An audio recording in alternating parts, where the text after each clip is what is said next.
我，堂堂21世纪女企业家，一朝穿越，成了个浪名在外的老寡妇。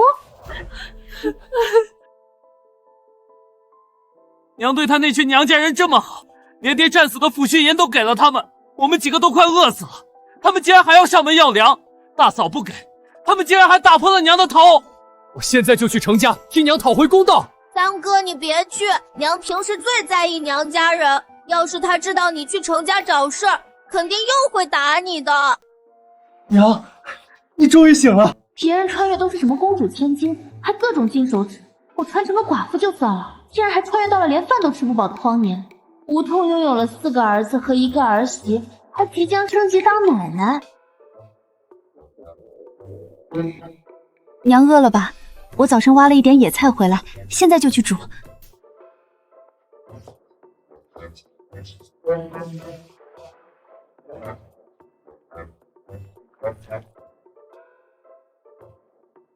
娘，给。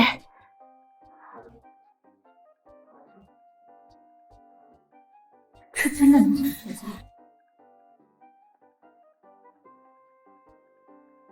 没放盐，还有糠，刮喉咙，这怎么吃啊？虽说原主对几个孩子非打即骂，各种不待见，但是他们是真孝顺，家里为数不多的粮食都先留给我吃，原主竟然还为了娘家这么对他们。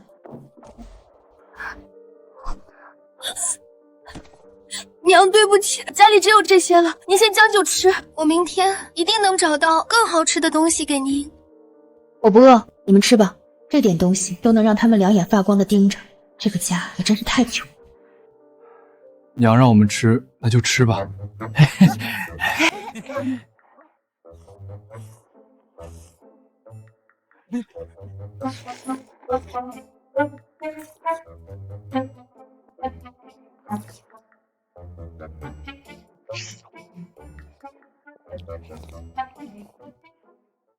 去年蝗灾，今年旱灾，若1个月内下不了雨，颗粒无收，村民全得成难民。上辈子能从孤女拼成女企业家，这辈子荒年我也能活出一条路。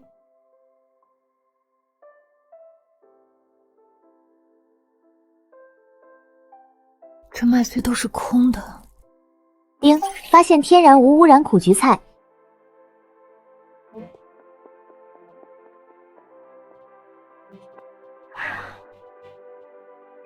系统激活，荒年求生正式开始。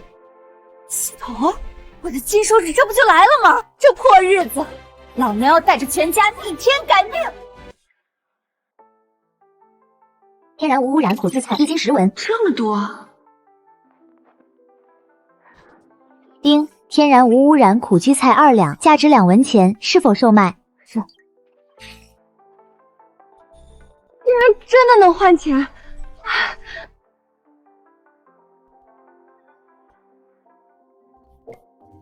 想不到这交易商场竟然有这么多东西。这肉包子看起来好香。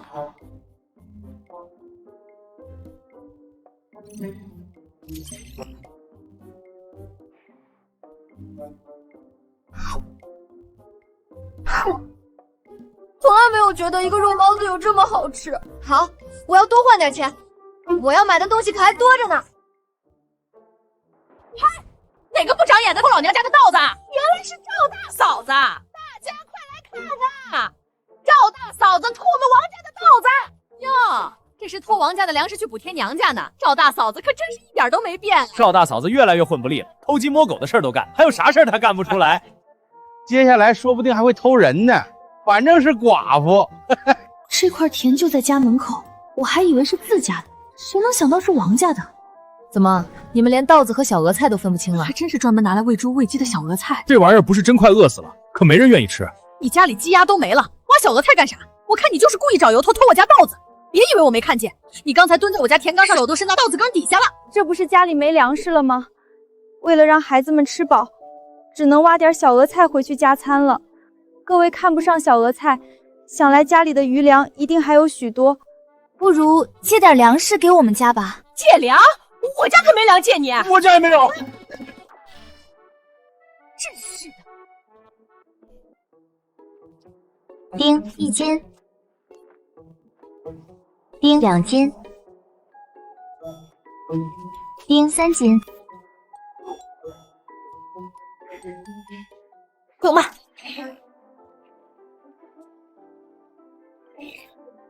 这下是真发财了！今天真是运气好啊！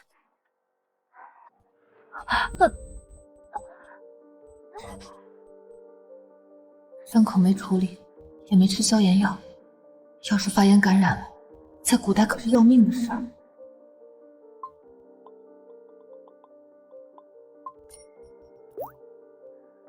这么贵，我挖了一下午野菜也才20文。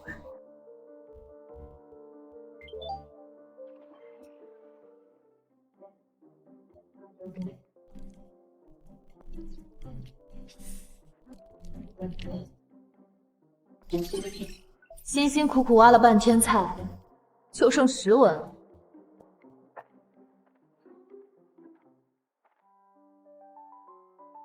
大哥，今天野菜糊糊好好吃，我的肚子好久没吃那么饱了。我也是。娘，你回来了。娘，我挑了2桶水回来。娘，我砍了柴。娘，我挖了一点野菜。原主这几个孩子，最大的18岁，最小的才6岁，可在这里，他已经扛起了家中的活计。丁发现天然无污染野蕨菜，30文1斤。我挖了3斤苦梨菜才赚30文，这么一小把蕨菜就值30文1斤，心累，身体更累。娘今天竟然没有训我们。不过娘拿着那把野蕨菜是要做什么？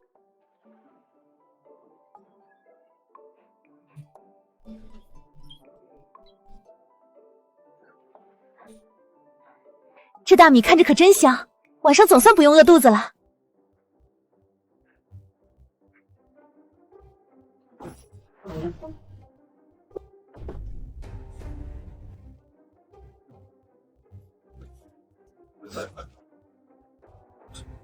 这是白米，真的是白米，好香！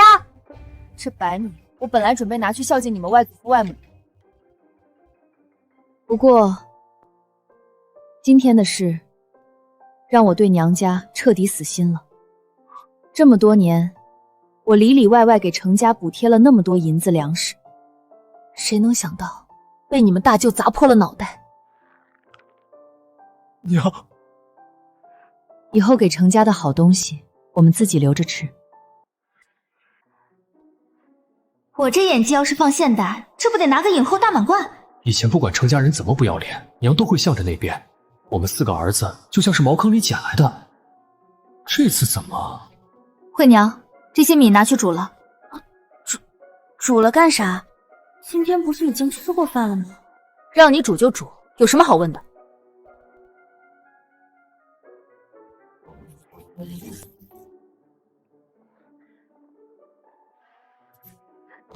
都煮了。娘，这么多米，一顿全煮了。怎么，我说话不管用了？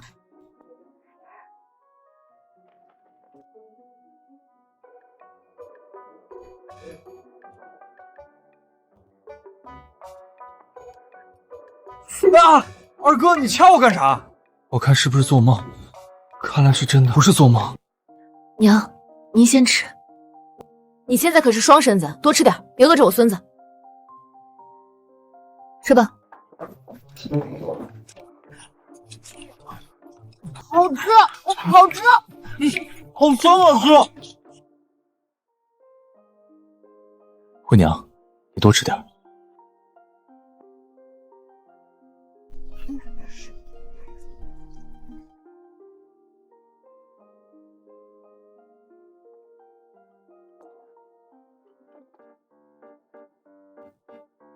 好饱，好久没有这么饱了。娘，现在是不是要去程家了？早就想把程家那群王八羔子揍一顿了。阿奶说，大舅拿走了爹的抚恤银，一共20两，要把这笔账讨回来。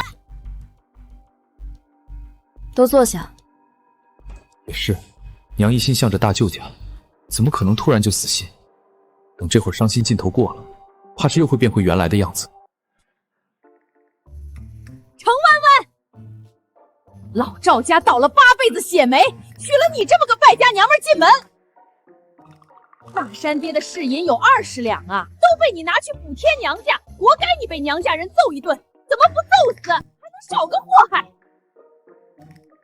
这是原主的婆婆。1年前元神发婆分家后，和婆婆就彻底老死不相往来了。是全村人的面花小额菜，搞得好像老赵家磕代理一样。你个小娼妇，有银子给娘家，没银子买粮食，还找人借粮，要不要脸啊？嘿，这老太太精神也真是好，大晚上的竟然跑到门口来骂我。我是那种站着被人骂的人吗？大山媳妇儿，你过来。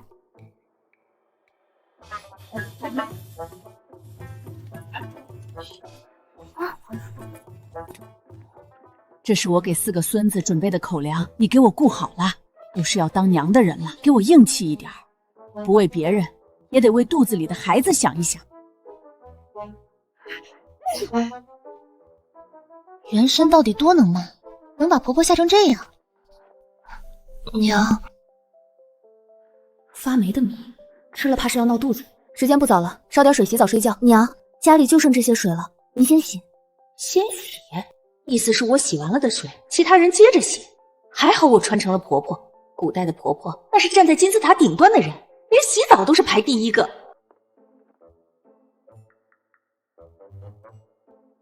一张床4个人睡，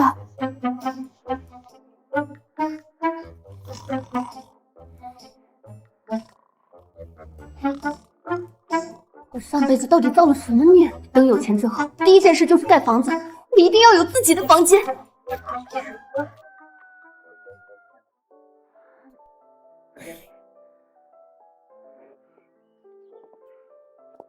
这几个孩子是真懂事，也不知道元神为啥偏偏疼爱娘家的侄儿。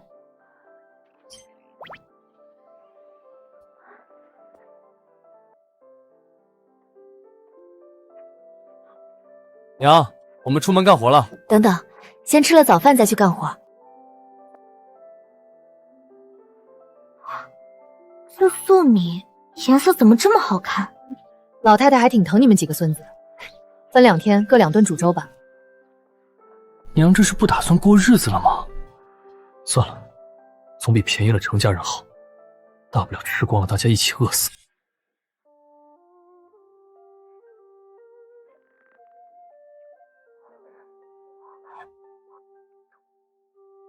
是吧？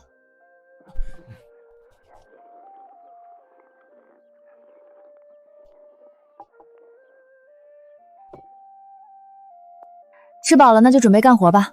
大山，你下地去看看情况。二狗去挑水，今天多挑2桶回来。大热天的也该洗个澡。三牛，你去砍柴。娘，那我干啥？四蛋和慧娘跟我一起上山。光吃主食可不行，得寻点什么回来当配菜。娘都多少年没有干过活了，这次跟着我们上山，不会是要盯着我有没有偷懒吧？丁，发现天然无污污染苦苣菜。我的小钱钱又上门来找我了。丁，发现天然野生麻栗菇。丁，发现天然野生黑牛肝菌。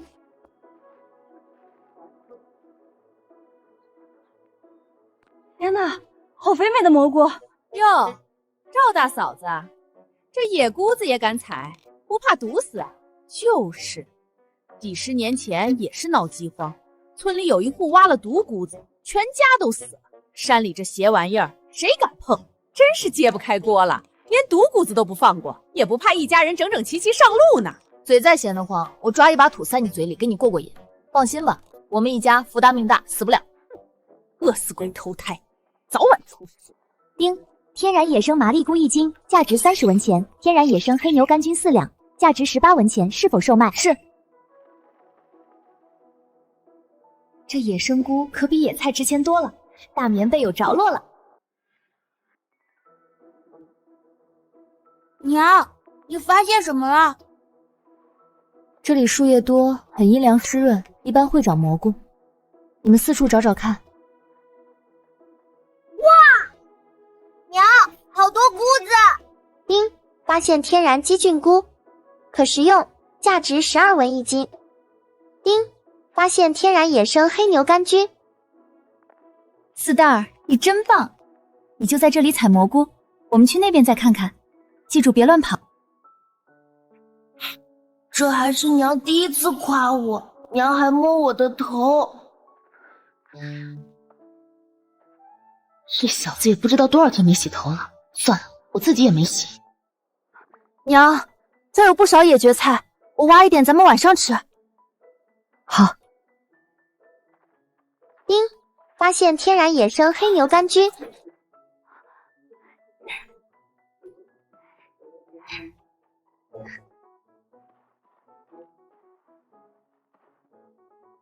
丁，天然野生黑牛肝菌3斤5两，价值158文钱，是否售卖？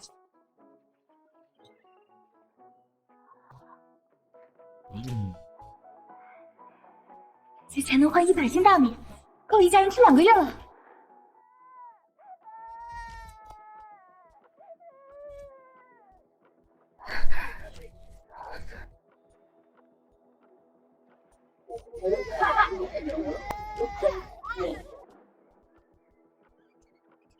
这是我先看到的，是我的兔子，还给我！兔子身上又没写你赵四蛋的名字，凭啥说是你的？兔子在我们手上，那就是我们的东西。走喽！站住！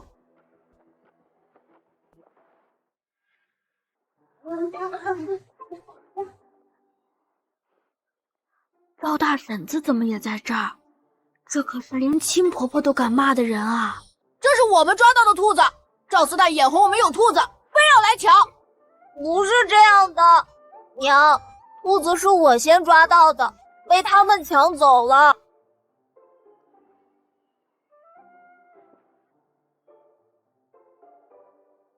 别兔子不兔子的了，先把医药费给赔了吧。找郑郎中拿点药，差不多30-40文钱。还有这件衣服也没法穿了，你们得赔。去年赵大婶为了2文钱，在我家门口撒泼了3天，把我妈气得够呛。现在可是30-40文钱，再加1身衣服。这只兔子就是证据，想来李正也会站在我这边。不关我们的事。我的兔子！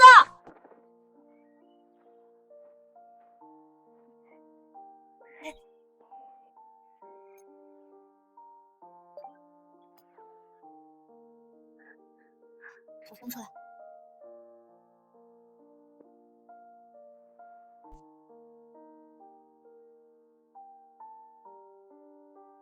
娘好温柔，铁柱哥的娘就是这样的，我好喜欢现在的娘。四蛋，你喜欢吃清蒸兔子还是红烧兔子？兔子这么可爱，为什么要吃兔子？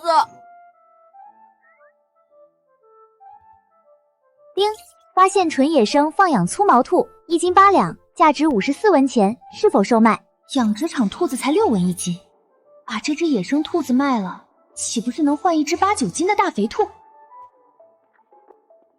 娘，这是什么？四蛋抓到了一只兔子，今天我们吃兔肉。娘，我会剥兔子皮，完整的皮毛剥下来，可以给娘做一个围脖。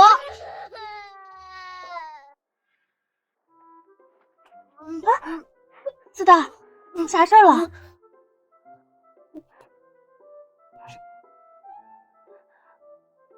四蛋，这兔子是你抓的，等会儿你比他们都多2块兔肉。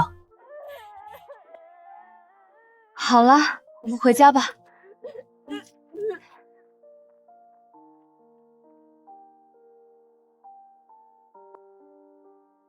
婆婆果然是来盯着我们干活的。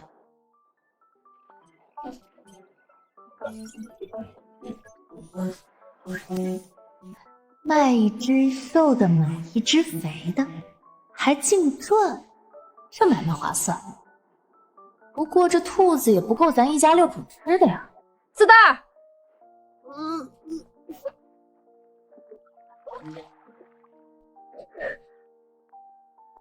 张大刚那伙人不会再来抢兔子了，你哭什么？我不哭了，反正怎么哭我都没有兔子了。这是5文钱，你去老吴那边换点菜，最好带一根萝卜回来，兔肉炖萝卜可香了，想吃吗？好香啊！嘿嘿，不行，兔兔是我的好伙伴，坚决抵制兔肉。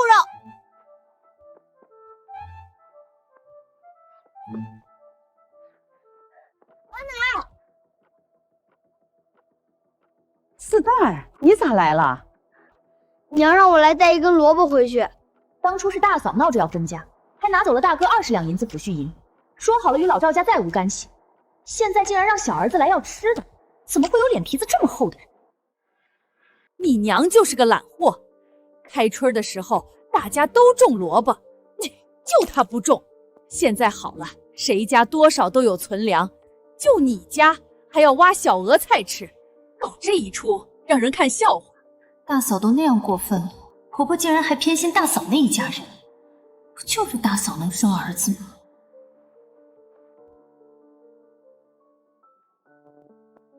谢谢阿奶。哪来的铜板？娘说要用铜板换萝卜。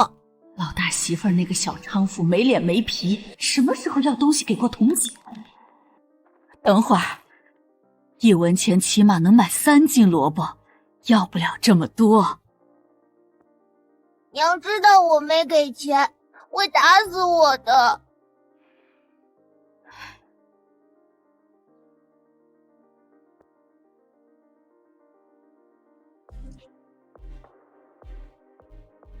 行了，赶紧走吧，看着挨。以前家里的鸡蛋都是娘吃的，现在娘变好了，这个鸡蛋会不会让我吃一小口？都是你奶给的。阿奶说不能让娘吃亏。娘，鸡蛋。这世道，鸡蛋可是不可多得的好东西啊。娘，我能不能吃一小口鸡蛋？就小小的一口。当然能，你出去玩吧，等会儿做好了叫你。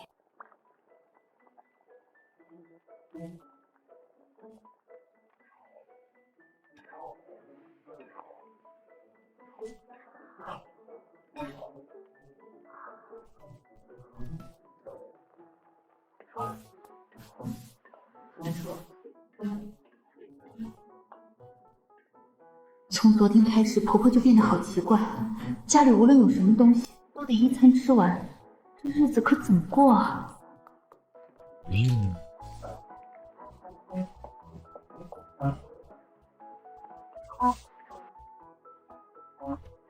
鸡蛋，张嘴。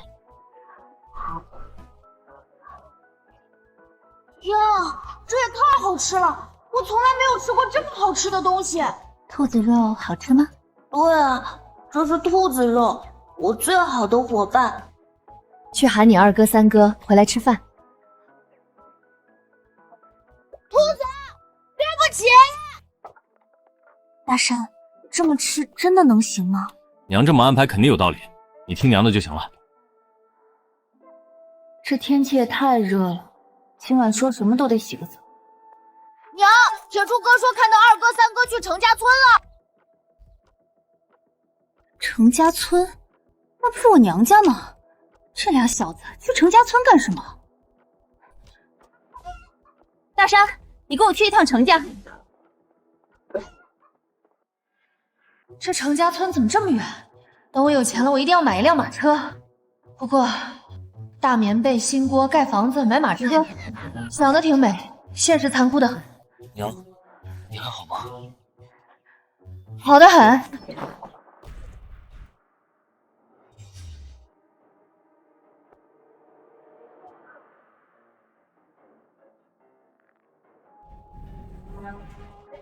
二狗，三娘，大哥来了，太好了！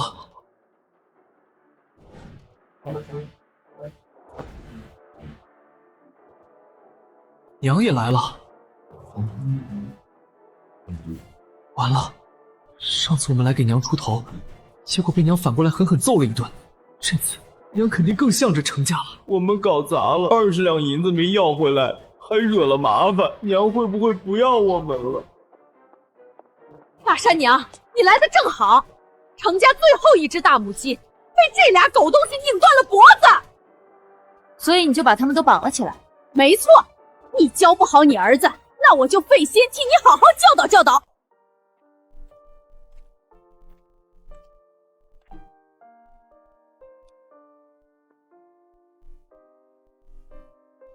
娘，我们错了，娘，您别生气。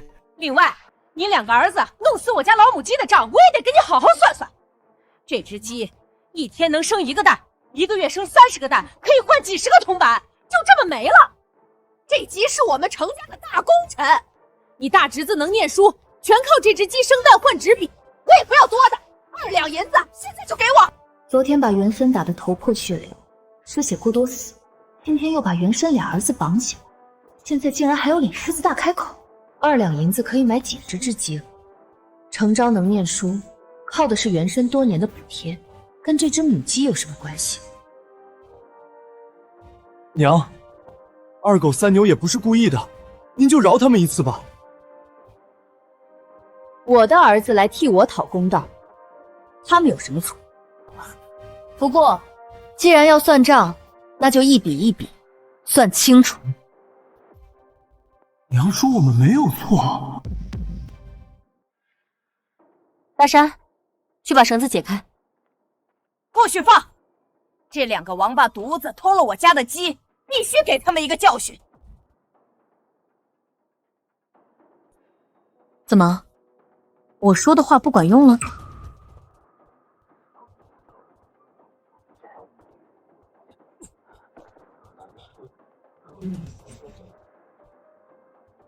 娘竟然没有怪我。惯子如害子，你这么惯着他们，这俩王八犊子迟早要闯大祸。照我说，就该绑在树上，饿他们个3天3夜。我自己的儿子，我自己教育，轮不到外人指手画脚。二姑，娘是你亲娘，能是外人吗？你说这话可真要伤了娘的心。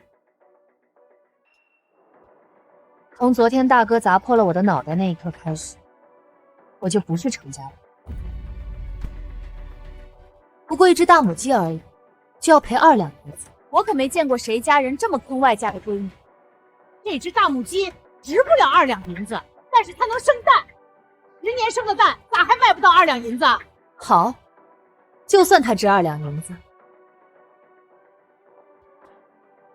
陈芝麻烂谷子的账我们就不算了，就单说去年大山爹战死的西银一共20两，全被大哥借走，扣除大母鸡要赔的2两银子，还剩18两。你们程家准备什么时候把这笔银子还给我？这20两银子是你给我们程家的，什么时候说过要还了？欠债还钱，天经地义。我倒是不介意去找县令大人主持公道，就是不知道程昭会不会答应。程家人为了区区20两银子就上公堂丢人，传出去多好听啊！二姑，你是疯了吗？程昭可是我们家最会读书的男娃，以后是要靠功名的。你要是敢上公堂，我们程昭以后可不认你这个二姑。他认不认我不在意，我只问一句：18两银子什么时候还回来？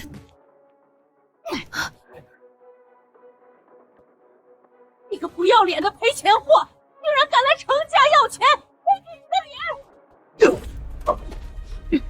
谁允许你打我娘的？既然老太太非要撕破脸皮，那就公堂上见吧。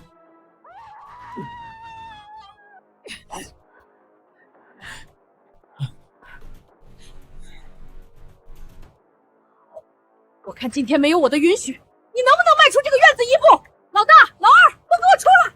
有人欺负到咱们程家头上来了！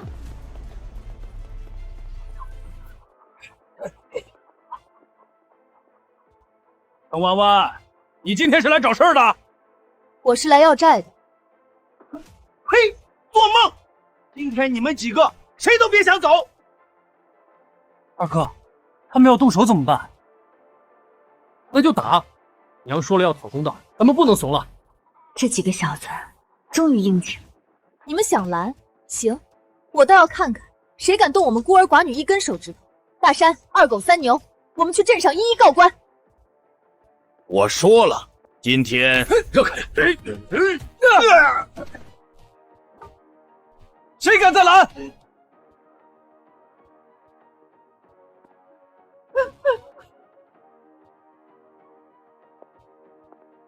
姑，你等等，别走！娘，我看是昨天那一下让二姑子和咱们家生了嫌隙，她说不定真会去镇上去告官。不就18两银子吗？先答应下来，等她气消了也就好了。以后我儿子当了大官，绝不会让你程万万沾一点光。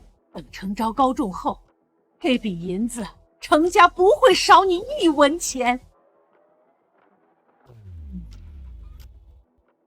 二嫂，什么时候大嫂手上有钱了，你过来大河屯告诉我一声，只需要报个信儿。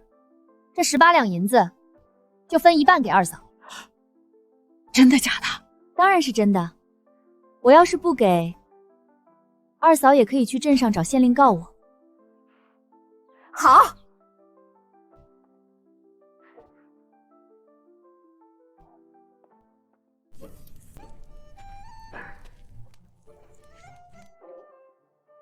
喝了。干啥？这是留给周二的鸡汤。这鸡2两银子，我不是已经赔了吗？既然钱都赔了，这鸡汤就是我们赵家的东西。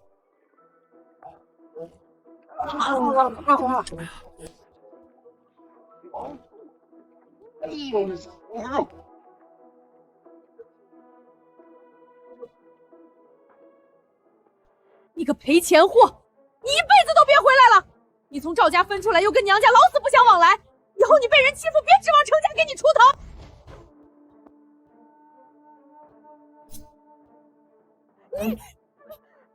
我记得这是大山爹当年送我的，我还以为丢了呢，原来被程家偷走了。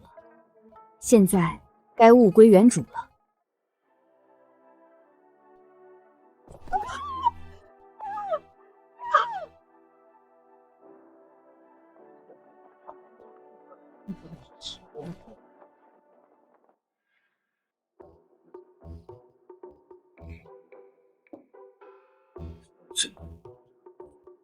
这么多财，以后你还丰盛。想不到我们在外面闯了祸，丢尽了脸面，回来不但没挨打没挨骂，竟然还有满满一桌子好菜等着我们。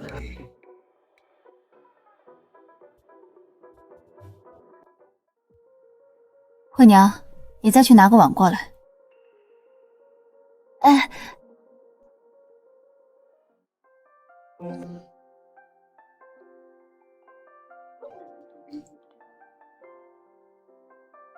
子弹，端去给你阿姨阿奶。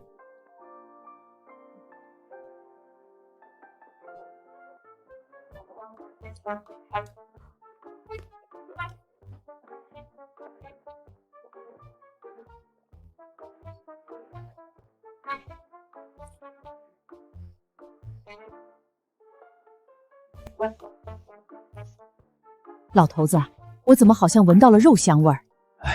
这会儿谁家里还吃得起肉？再等个3、5天，村里起码会有一半人断粮。阿奶，四蛋这孩子咋又来了？不会是被他娘揍了吧？阿奶，这是娘让我拿过来的，我先回去了。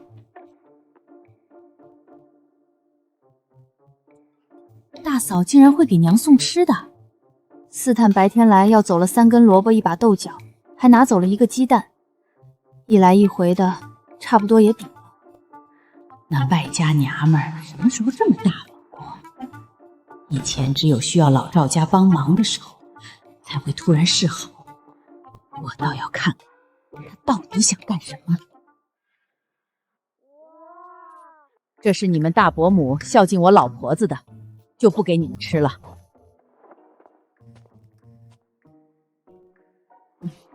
我老大媳妇什么时候这么孝顺了？憋着坏招呢。既然他主动送过来，不吃白不吃。大山媳妇儿的厨艺什么时候这么好了？人到齐了，开饭。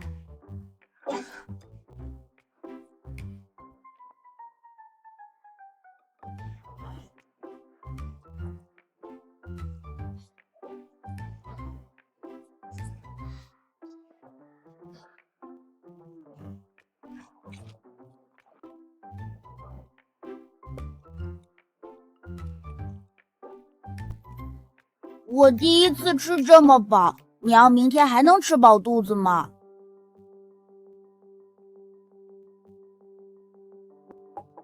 家中确实没有粮食了。家里果然没粮食了，幸好今天吃得饱，应该能管3天吧。不过，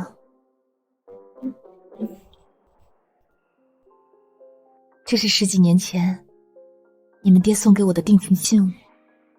当初我猪油蒙了心，拿去给了程家人。这是爹送给娘的东西，不能当。不当银餐就没钱买粮食。我想你们爹在天之灵，也不愿看到儿子们饿肚子吧。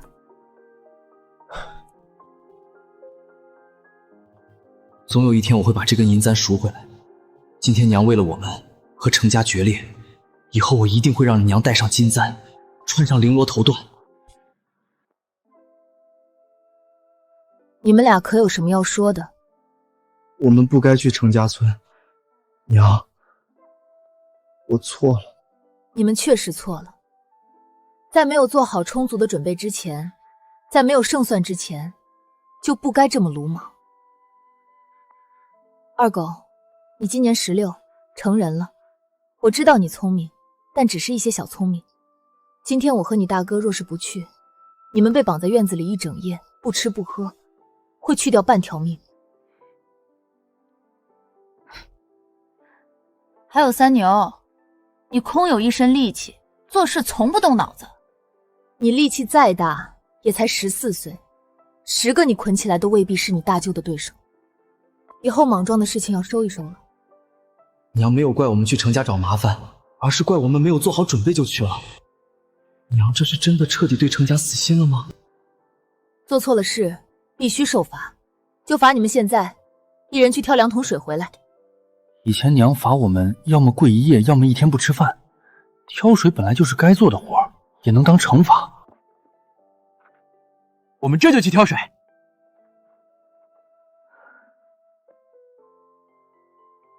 今天都累了，不管是谁都必须洗澡。哎，我这就去烧水。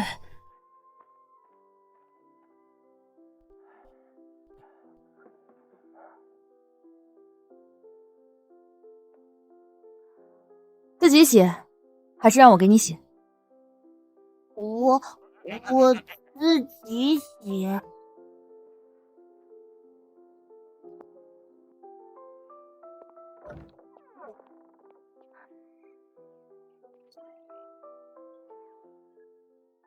这是刚刚在你们大舅家里顺出来的顶好的香皂，洗完澡后香喷喷。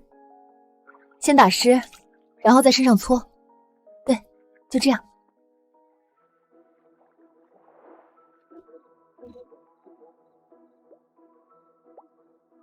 你能不能快点洗？娘说一定要洗干净，不然不能上床。三牛，我们俩帮他洗。二哥、三哥不要，大哥快来救我！别搞这个，好痒，我洗完了。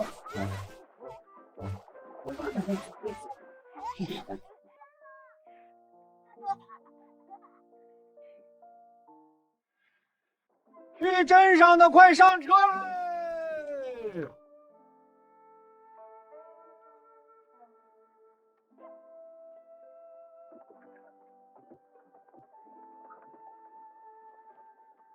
赵大嫂子，这是去哪儿啊？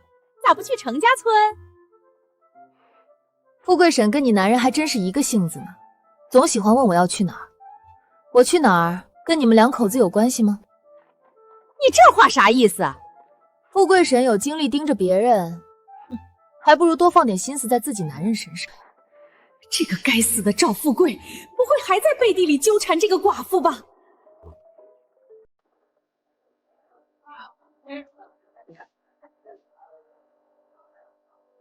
大山，你去买2个肉包子过来。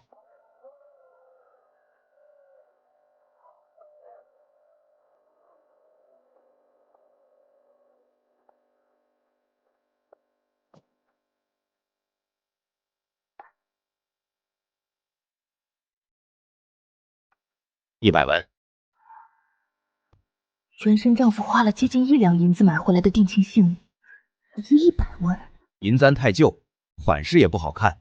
再一个，最近典当首饰的人还挺多，价格自然也就下来了。这位大婶，我可没乱开价。算了，不当了。为了这么点铜板，当掉原生和丈夫的定情信物，着实不值当。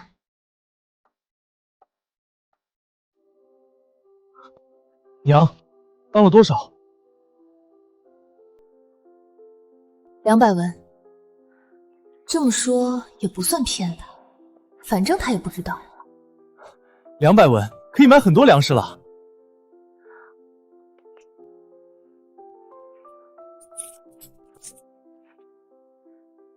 你去杂货铺买点盐，还有一些需要用的调料。我去粮店看看。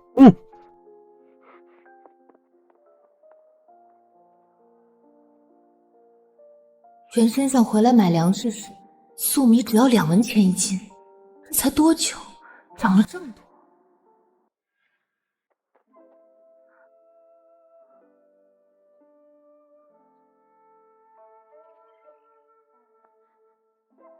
大米20斤，面粉20斤，铁锅1口。本来还想多买点的，真的背不动了。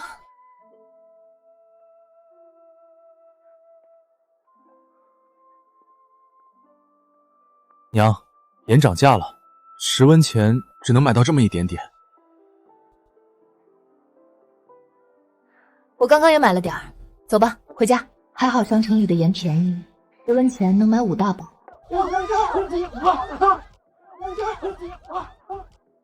王员外家昨天夜里有盗匪闯进去，抢走了1000斤大米，盗匪太大胆了吧？报官了吗？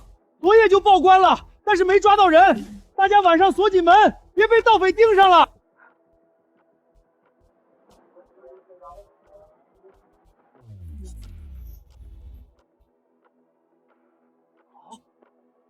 咋这么贵？走吧。平安镇1000斤粮食被盗，本来就短缺的粮食自然更加金贵。今天15文，明日怕是要20文。好在我有商城，但其他人少不得要受许多苦。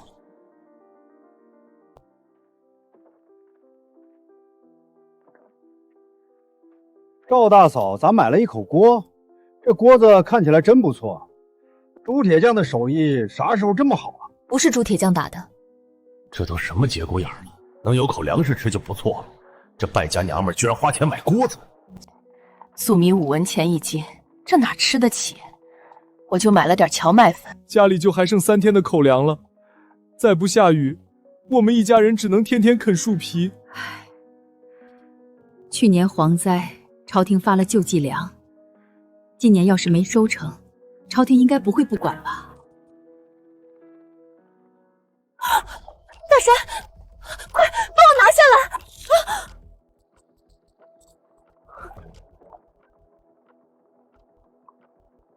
大叔，快看看，这是蝗虫吗？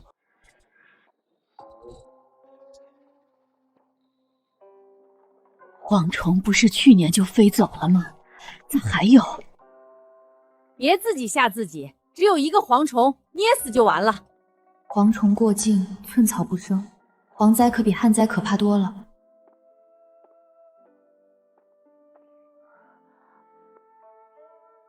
惠娘，去关门。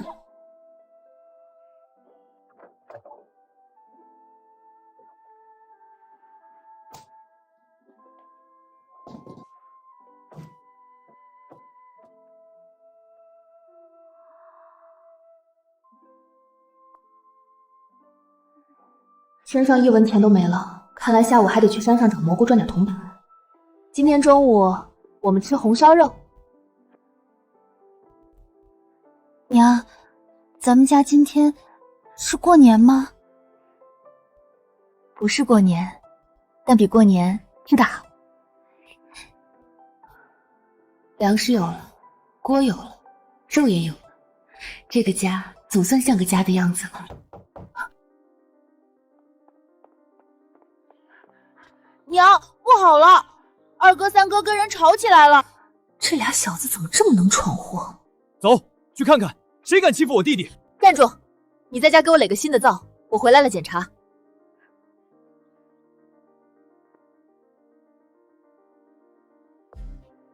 张大刚，看来是为了昨天那只没到手的兔子，故意找我儿子的麻烦。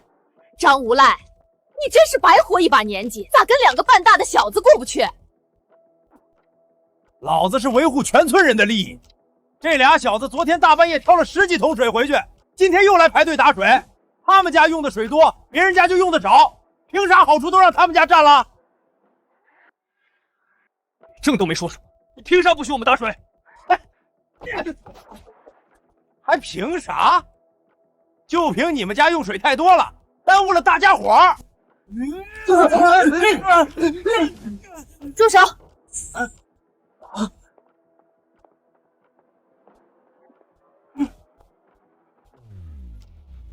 你这是要公然欺负我们孤儿寡母？谁能欺负得了你？你从我儿子手上抢走了3、4斤重的大肥兔子，敢从我儿子手上抢东西，就别怪我不许你们一家人用水。那只兔子是我家四蛋发现抓住的，你家张大刚为了抢走兔子，抓伤四蛋手腕，还扯破了他的衣服，这笔账我都没跟你张家算清楚，你竟然还敢踢翻我家的水桶？可不是嘛！前几天张大刚从我孙子手上抢走了一把野菜，去年张大刚在我地里偷萝卜，被我抓住好几次了。这孩子跟他爹一样，不学好。赵成胜，别以为你是女人，我就不敢揍你。来，往这儿砸！前儿被我亲大哥砸破头，我让他赔了1只鸡几斤肉。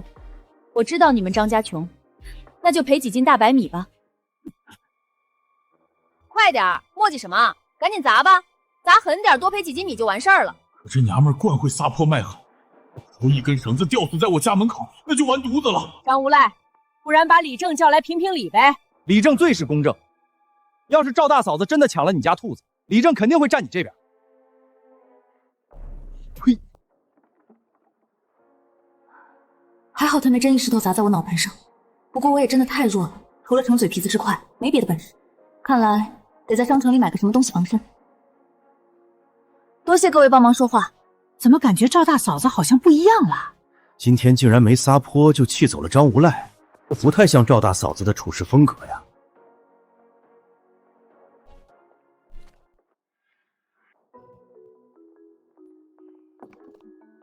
洗手，准备吃饭。娘不罚我们？你们又没错，罚你们干啥？张无赖没事找事，跟2个孩子有什么关系？主要还是太穷了，为了1只兔子1桶水，都能闹成这样。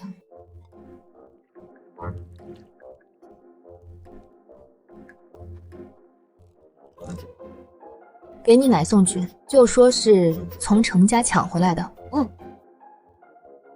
原身对4个孩子不好，全靠老太太暗地里接济粮食，否则4个娃儿会更瘦。既然决定了要好好过日子，就有必要和老赵家缓和关系。阿奶，我娘让我送肉来了。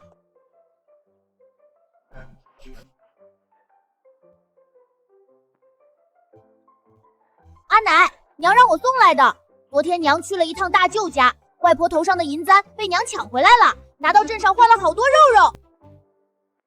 四蛋这意思是，老大媳妇儿跟程家闹翻了。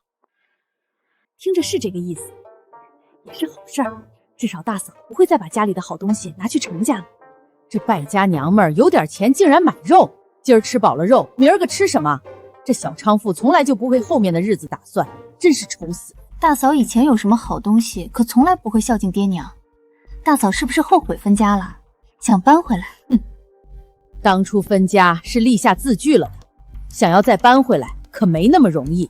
要搬回来也不是不行，但必须以后啥事儿都得听我这个婆婆的。你们几个都过来。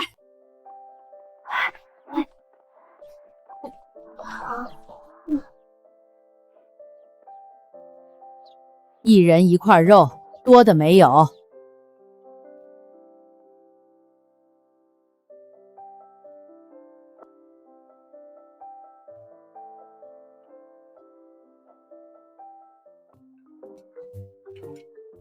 太好吃了，我从来没吃过这么好吃的肉。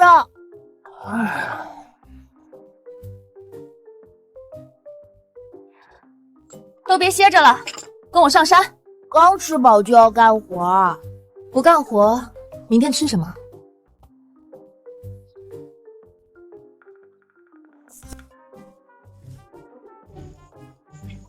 丁发现天然野生松茸菌，松茸可是好东西，在现代社会能卖到好几百一斤。大山，你去找找野蕨菜。二狗，你看看能不能找点蘑菇。三牛，你去砍点柴。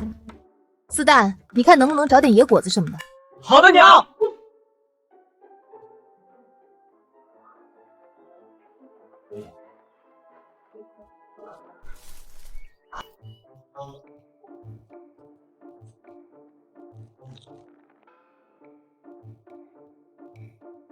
丁天然野生松茸菌6两，价值390文钱，是否售卖？吃野松茸竟然这么值钱！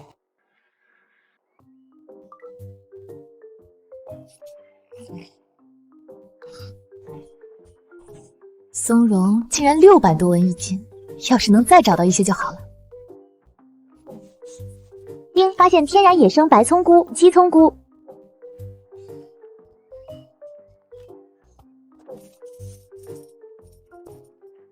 想不到这么快就挣了半两银子了。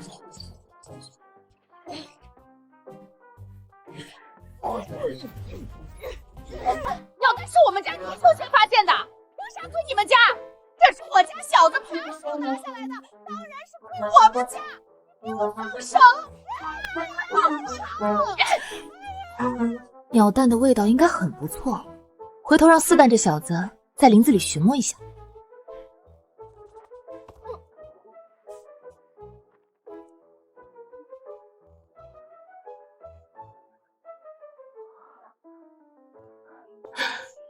板栗，正愁晚上吃什么，这吃的就送上门来了。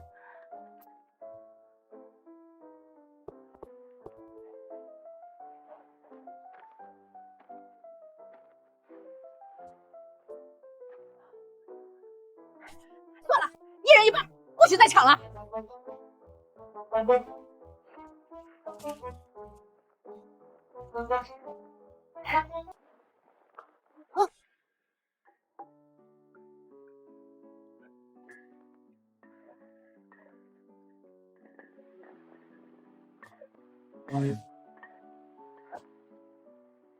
半罐子油至少可以吃2、3个月，婆婆一顿就给用光了。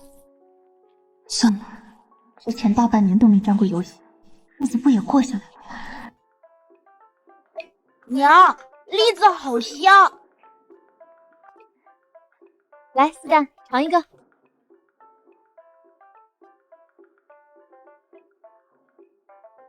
好烫，好香，好甜，好软糯。原来栗子还能这么好吃！吃完就去玩吧，1个时辰后回来吃饭。今天还有饭吃，吃栗子就能吃饱，哪里还有肚子吃饭？这东西当零嘴吃就行了，不能多吃，小心肚子疼。娘，按咱们现在的吃法，家里的食物也只够吃6、7天。银簪换回来的粮食吃完后该咋办？地里的庄稼还有20多天收割，不会一直饿肚子的。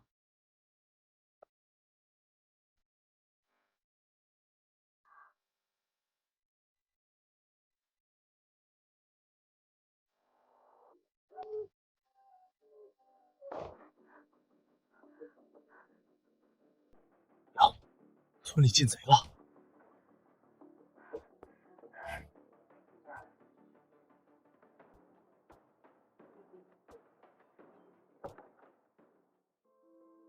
还好，大米白面都还在。隔壁王婶家里的粮食全被偷走了，李正也已经派人去追小偷了，不知道能不能追上。求求你别骂我，求求你了！当家的一定要这样吗？家里粮食全被偷了，不把它卖了，这日子咋过？是个大户人家，就算闹荒灾也有口吃的。更何况大卖过去，人家给我们半丢钱，半丢钱能买100多斤粮食，这是好事儿。李正还真是偏心你们家，听说昨夜里还给你们凑了3斤粮，我家可是1粒米都没有。镇上有家开杂货铺的人没生儿子，说出2两银子把我家4胆买过去摔盆。我要是答应了，2两银子够吃到过年，但我再怎么混账也是亲娘，干不出卖孩子的事儿。我是没钱把大麦买回来，这点粮食换大麦，去我们家干干活吧。愣着干啥？赶紧过来把我家衣服洗了。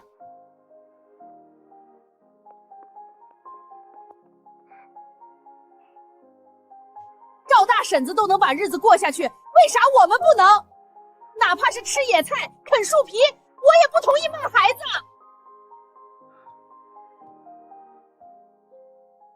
那就等地里的稻子收了再说。但如果颗粒无收，家里无粮，唯一的出路就是卖孩子。这么多例子，他为什么要帮我们？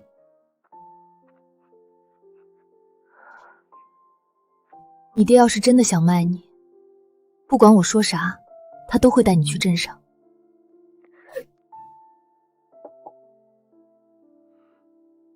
先吃点东西，然后干活。赵婶，这不行。先前我们家还有粮食的时候，我都吃不上这么稠的苦。别磨蹭，等会儿还有活给你干。大麦，你今天帮着惠娘去田岗上挖野菜，挖完中午就可以回去了。那一袋子的粮食够我家吃2、3天了，就让我挖野菜。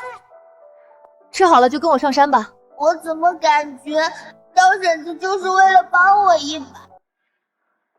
好多天没看到大嫂了，感觉大嫂看着胖了一些，果然吃肉养人。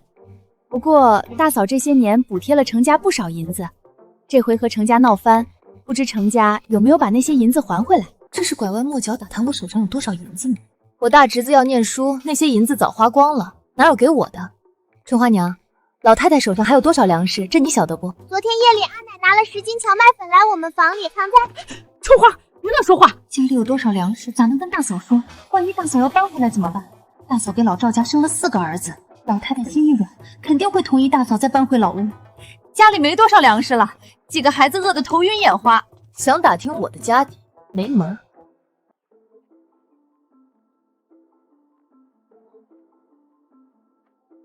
你们先在这儿挖着，我一个人往前走。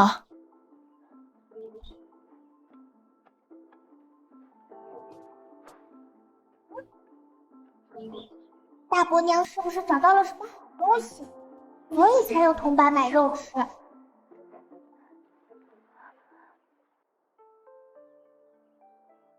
这莲花下应该有不少莲藕，莲藕可是好东西，在许多朝代都是南方附属国献给朝廷的贡品。不知道这个时代莲藕是什么地位？太久没有降雨，地下的藕刚长出来就停了养分，藕有点细，不够粉。商城大概是看不上这样的藕，压根就没报价。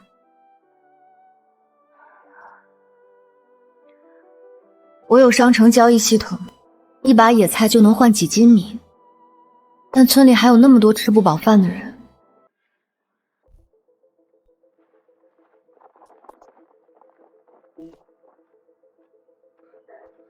干啥？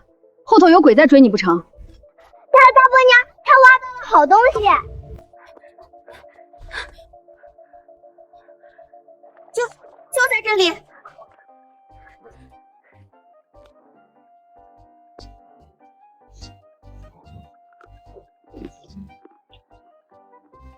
粉粉的，比地瓜清甜，感觉能吃。走，回去问你阿爷。阿姨，我和娘发现了能吃的东西，你看看这是啥？这是玉笋，玉笋可是好东西，专供给京城的。春花，这东西哪里挖的？就在山上，很深很深的山里，一大片，全都是，好多好多。把你爹二伯都喊回来，大王二旺也叫上，赶紧填填肚子，一家人全上山。4亩半的糖，就算干旱减产，少说也有2、3千斤。大旺，你去叫李正来一趟。爹，这是咱家先发现的，凭啥告诉其他人？这么大一片塘，几千斤粮食，咱家10几口人吃不完也挖不完，而且春花能找到这里，别人也能。如果隔壁桂花村的人先发现，就没大河村什么事儿了。我娘家就是桂花村的，若是提前透点信，我娘家的人就不会饿肚子了。罢了，就先挖着，晚点我再去找李正。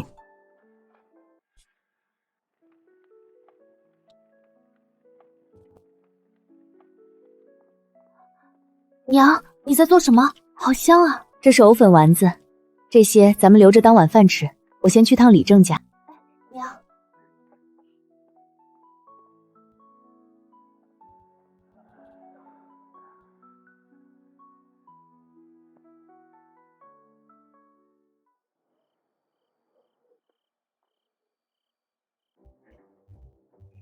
赵成是怎么来了？去年来就是让李王主持分家，闹得鸡飞狗跳。李正叔，大山娘，有事儿？尝尝这个。这是啥？又香又糯，比肉还好吃。今儿早上我上山看到一片枯塘，随便挖了一铲子就挖到了这东西，白白净净的，也不知道是啥，但感觉能吃。这东西哪来的？山上有一大片，4、5亩的样子，厚厚的泥土里全都是，我估摸着能有上千斤。上千斤？那每家每户岂不是能有颗100斤？咱大河村有这东西，咋以前没人见过？这是玉笋，我几10年前见过，南方有很多玉笋能填饱肚子，不过听是专门进贡给京城的，不晓得为啥咱大河村竟然也有。我去换双草鞋，等下就上山看一看。大山娘，我以前是看错你了。听说深山里发现了粮食，好像和地瓜差不多，可以填饱肚子。今儿所有人把手里的活放下，跟着我一起上山。所有能干活的劳动力都去，必须在最短的时间里把粮食挖出来。听说是赵三媳妇孙氏透了口风给桂花村的人，李正才突然召集全村上山，晚一步就被桂花村的人挖走了。山上的玉笋是我闺女发现的，让我娘家人来挖一点怎么了？若不是我家春花跟上去，大嫂那个性子的人咋可能告诉李正？算了，得罪全村人，老太太能扁了我的皮。春花看到有好吃的，没忍住去她大舅家里显摆了，谁能想到闹成这样？再敢张这个嘴到处胡说八道，今天我把你嘴撕烂！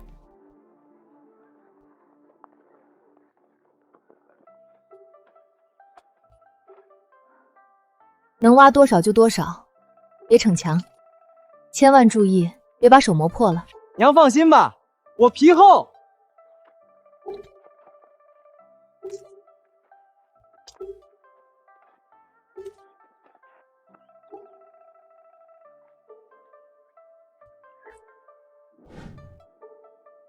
娘，你去边上休息吧，我们来挖就行了。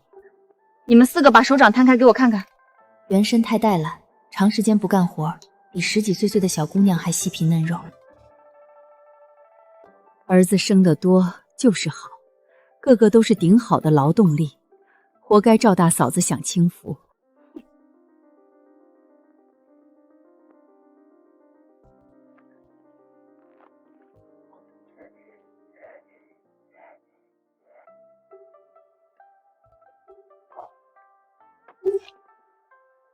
丁，发现天然野生百年人参。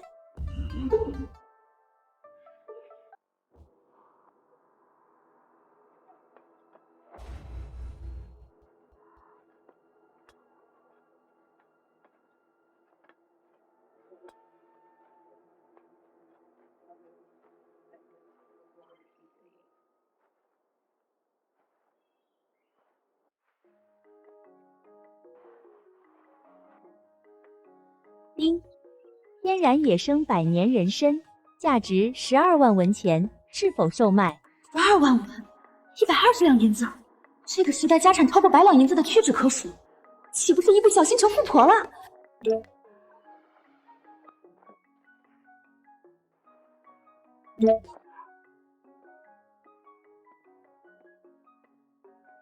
运气不错，捉到了一只兔子。你们忙着，我先把兔子送回去。坐在路边都能逮只兔子，赵大嫂子的运气未免也太好了。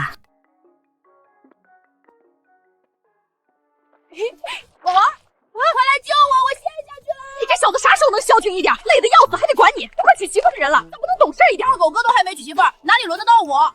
这小子机灵滑头，很少会有这种表情，该不会是心里有人了吧？这边泥巴又干又硬，大旺是怎么陷下去的？我去看看。大山，你知道老二啥情况不？不晓得。不知道。娘，我知道，二哥之前问过我想不想要二嫂，还说要带我去看二嫂。二狗真狗，这么大一点就想着娶媳妇儿了，不过也挺有担当，喜欢的人就想娶回家。娘，你跟我过来一下。娘，我发现方才大旺陷下去这儿的土特别软，我挖开看了一下，泥里也有玉笋，而且比那边的大一些、粗一些。我们就在这里挖。1个多月没下雨，池塘大河全干透了，暴晒的泥土基本上都干硬结块，但这里不一样，这里的地下应该有水源，要是能挖出来，就算天不降雨，也能缓解干旱。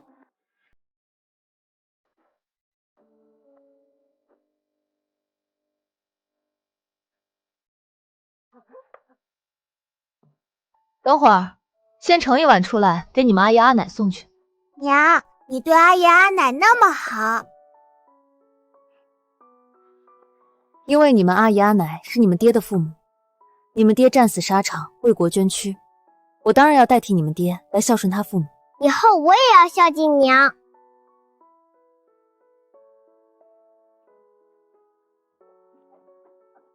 阿奶，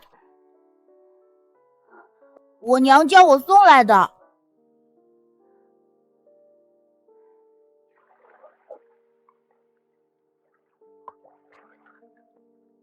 你站着等会儿，老三媳妇儿拿10斤玉笋出来。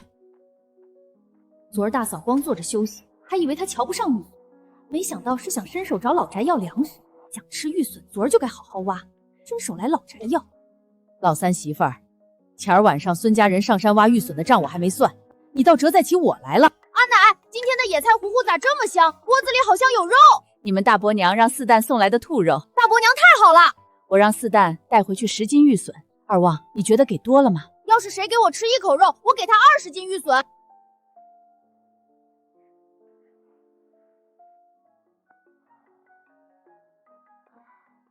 这日子过得太舒服了，我好想就这样一直躺下去。大山娘在不在？前儿你给我们家3、4斤毛栗子，这是还给你的。大麦给我们家干了1天活，早就抵了。大麦在你们家吃了2餐，干1天活也没什么，还要不要？王婶子虽然嘴上不饶人，不过倒是个可以深交的人。古代人没有专业仪器，是怎么找水源的？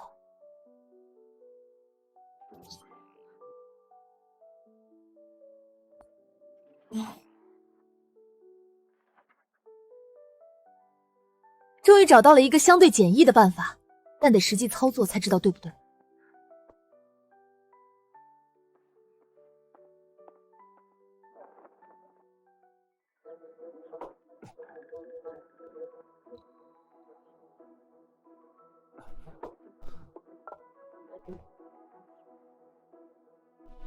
大灵光棍是你，这绝是狗粮。娘，那啥，大山，你过来帮我认认这种植物。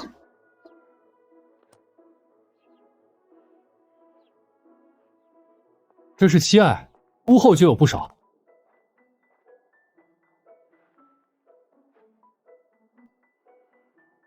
这就是现代说的艾草，没错，我要找的就是这个。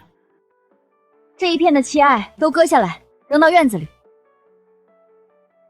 娘，奇艾烧不起来，烟儿可大了，我去割点别的干草吧。谁说我要拿来烧柴了？我就是喜欢它烟多，烟不多我还不要呢。赶紧割，我有大用。娘，这是要干啥？吃完午饭跟我上山一趟，到时候就知道了。娘，挖玉笋的地方好像有人。大河村的人昨天累了1天1夜，不可能这会儿又来，那只能是桂花村的人。大河村一群杂种，不给人留活路。这山头在大河村和桂花村中间，有吃的也该一个村一半，他们才不会让一半给我们的。不过明的不行，咱们来阴的。反正最近偷粮食的贼多，我们可以伪装成贼，把大河村的粮食全偷过来。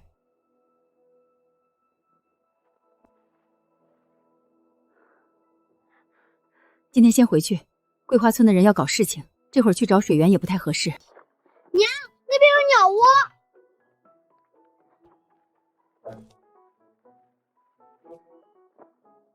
今天有鸟蛋吃啦！商城里有很多鸡蛋，就是没有一个合理的借口拿出来。或许可以假装发现一只野母鸡，这里就很适合操作。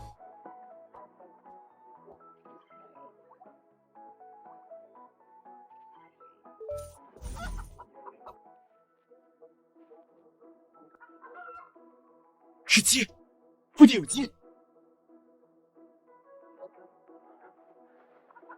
两只鸡，我们抓到两只鸡了！这2只鸡好肥，我把它们脖子拧断吧，免得半路逃走。住手！这2只野鸡好像是母鸡，母鸡一天可以生1个蛋，把这2只鸡养起来，以后你们每天就都有鸡蛋吃了。娘，这2只鸡真的会生蛋吗？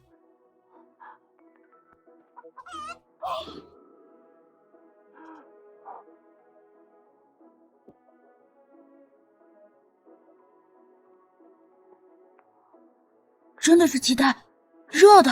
我还没想好怎么把鸡蛋塞到鸡屁股底下，它们倒自己生了。行了，别大惊小怪的，把鸡和蛋都带回去。从今天起，咱们家也有鸡了。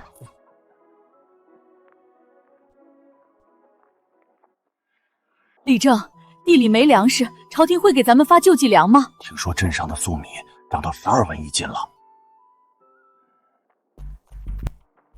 李正，我刚刚上山，看到桂花村30几个人在我们大河村的山头转悠。这么多人来，要干啥？听他们的意思，是想集结一帮人来大河村偷粮食。桂花村的人也太不要脸了，我们先去给他们一点教训。都安静！若是我们先动手，要到县令大人那儿去，吃亏的是我们全村人。不过，我们大河村也绝不允许任何人来抢走我们的粮食。总不能让他们偷走了再打回去吧？不如建立巡逻队，每家每户派1个人，轮流值岗。一旦发现桂花村有异动，再反击也不迟。你这娘们一句话就给大伙找了个破差事。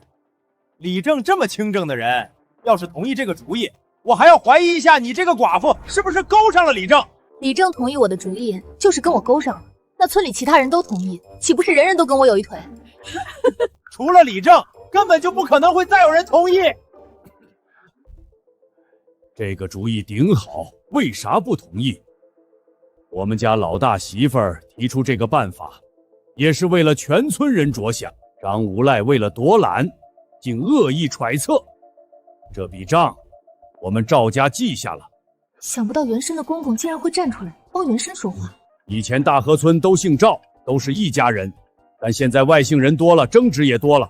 这次建立巡逻队，就姑且看成是赵家的事，外姓人不必参与。不过，赵家人建立的巡逻队只会护着赵家的粮食。晚些时候，赵家人去宗祠开个会。李正，这不行嘞，张无赖不答应，那是他一个人的事儿，我们其他人可没说不答应。没错，我家人口多，可以安排2个人当值。我家也是，我家也是。我们也姓婉婉。对，婉婉姑娘说的在理。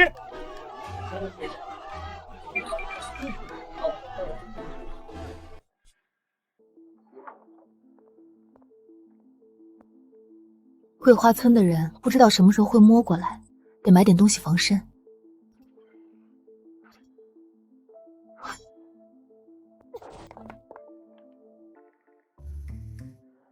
500文，确实值。娘，这是哪里来的刀？看起来好锋利。上回去镇上，在巷子里捡的，送给你了。谢谢娘。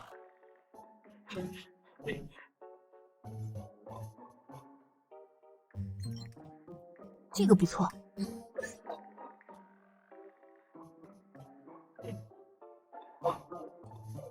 娘，可以吃饭了。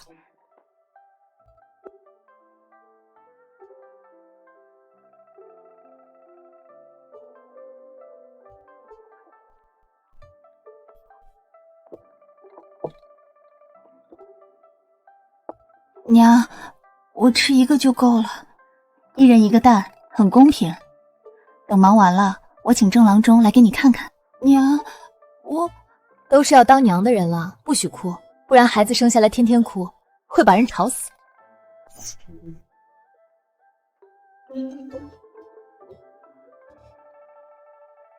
二狗哥，你在吗？四蛋，那女孩是不是你二嫂？是水琴姐，她就是未来的二嫂。看老二这副春心荡漾的样子，是铁了心要把人娶回来。办喜事要花钱，我手上倒是不缺钱，但缺一个光明正大拿出来花的理由。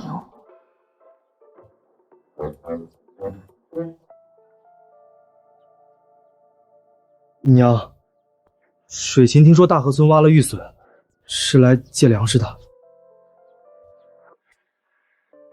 借多少？10斤。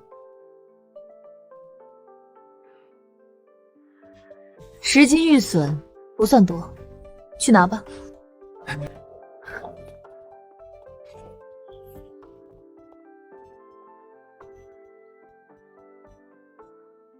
我提的是借20斤粮食，赵二狗却只拿了10斤，回去怎么跟爹交代？水琴，我家实在是拿不出更多的了。我知道的，这年头谁家都不容易。那二狗哥，我先回去了。我送你一程。家里就2间房，老二媳妇进门后，2口子没地睡了。盖4、5间土坯房子大概需要2两。等考察过这姑娘的人品之后，可以先给点彩礼定亲，开春再娶进门。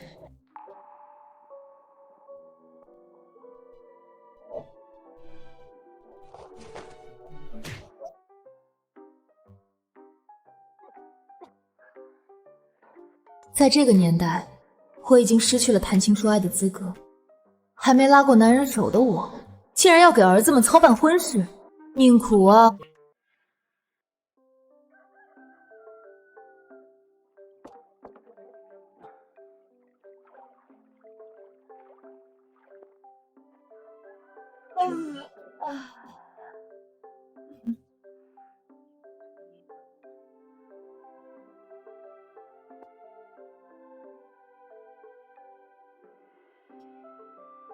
每天吃3、5斤，再补2、3斤回去，看起来还有不少呢。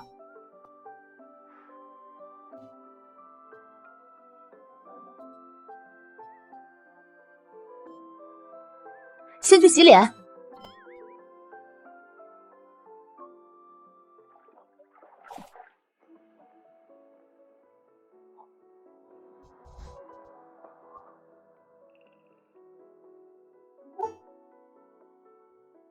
水琴姐，热恋中的年轻人就是黏。昨天刚见，一大早又来。我一个孤家寡人，真的不想吃狗粮啊。婶子，我来跟二狗哥说几句话，你们聊，别管我。二狗哥，我刚进村的时候，看到好几个人在村口走来走去，看到我还问了许多话，这是干啥？这孙水琴，这不会是桂花村派来打探消息的吧？四大，叫你水琴姐进来坐，一起吃个早饭。婶子，你就留下吃饭吧。不，我怎么能留下吃东西？其实婶子，我是……水琴，你有什么事就说，我娘很好说话的。这才几天，这小子就忘了我之前凶神恶煞的时候。这姑娘并不像看起来这么单纯。反倒是老二，像是完全陷进去。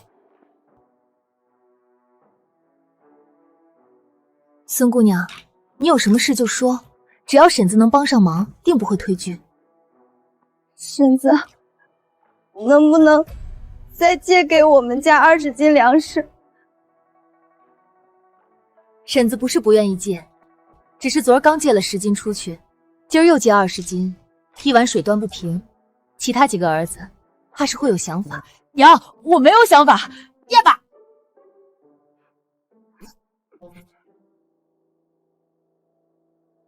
二狗，家里有多少粮食你心里清楚，你觉得该借吗？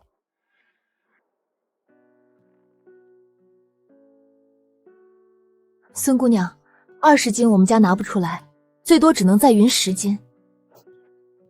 谢谢婶子，太谢谢了。二狗，再去取10斤玉笋来吧。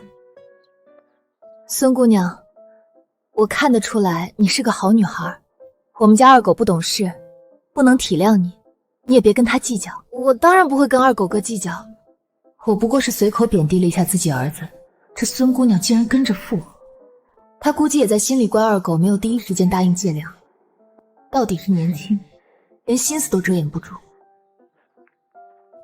世贤，我送你回去。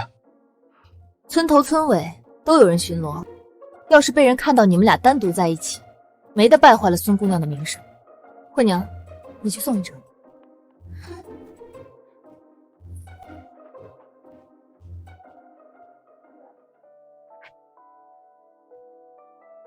娘，谢谢你。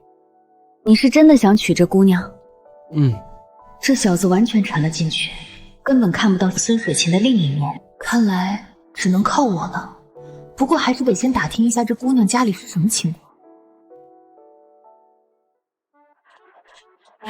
赵大嫂子，你出的那个主意真不错。桂花村那帮混蛋昨晚偷偷潜进来，当值的10个人立马扑过来把人逮住了。后来听说桂花村里正召集开会，拘着村里人不许他们来大河村闹事儿，说是丢人呢。我只是出个主意，主要还是靠大家齐心，才保住了全村的粮食。这赵大嫂怎么白了这么多，气质也不一样了。以前只会撒泼的人，现在竟然有些温柔。我去老赵家看看。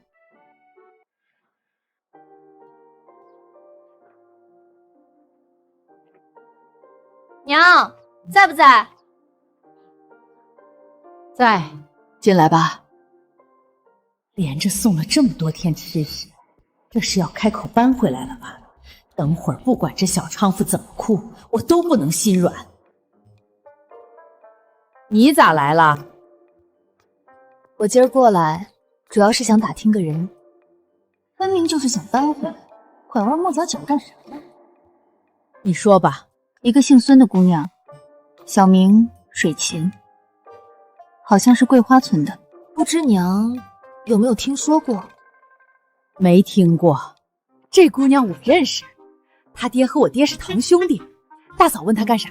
这不是想给二狗找媳妇儿吗？打听一下这姑娘的人品，要是不错，可以上门提个亲。这娘们儿竟然开始为二狗打算了。要是她能把二狗的婚事敲定，让大房一家人搬回来也没什么。我堂叔就是个混不吝，吃喝嫖赌样样精通，家里全靠水琴撑着。大嫂要是娶了水琴这个媳妇儿进门，以后有的忙着。水琴是个好姑娘，模样俊俏，人灵快，比许多男人都强。大嫂要是娶了这么个媳妇儿进门，以后是要享大福的。一看就知道在昧着良心说话，估计肯定打听不到什么，但孙家肯定不简单。那我回去琢磨琢磨，什么时候上门提亲。先走了。不坐一会儿。都还没说正题，这就走了？不会是想让我这个当长辈的主动提让大房搬回来吧？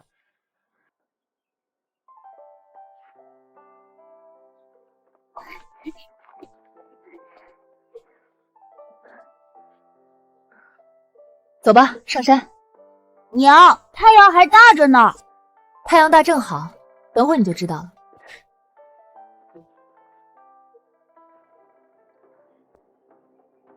昨天还好好的，今天就干成这样了。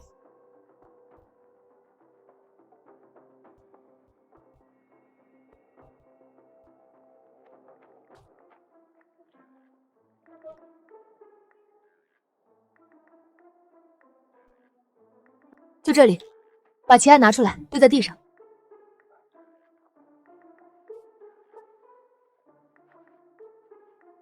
娘，旗案烧起来之后，然后干啥？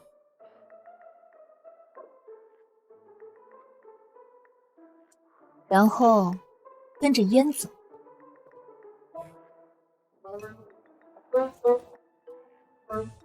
娘，烟往那边跑了。走，跟上。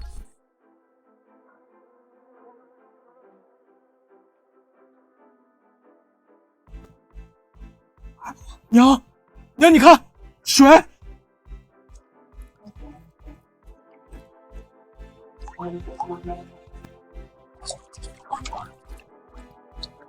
好甜，是山泉。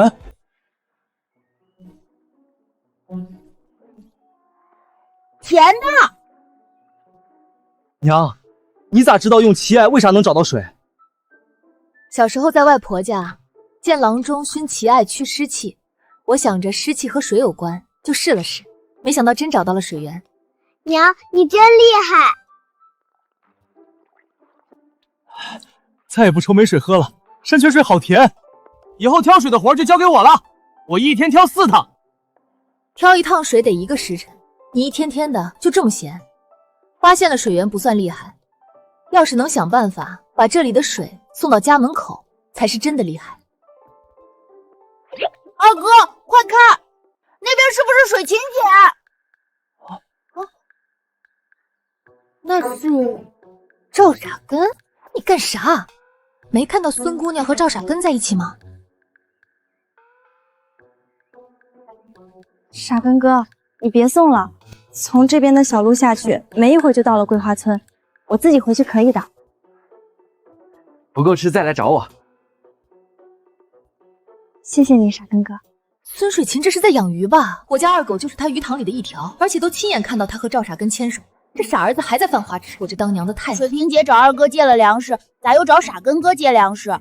水萍姐笑得真好看，我还以为她只会对二哥这么笑呢。水芹很温柔，人很好，跟谁都能当朋友。他家里日子实在过不下去了，赵傻根才会帮一把吧？是吗？当朋友会牵手手吗？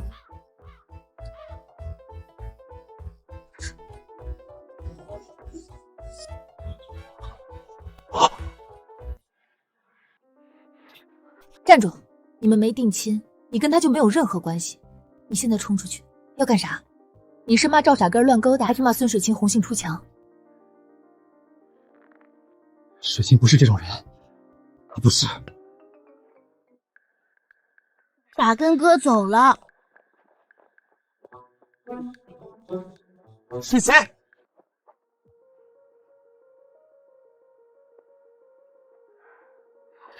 二狗哥，你咋在这里？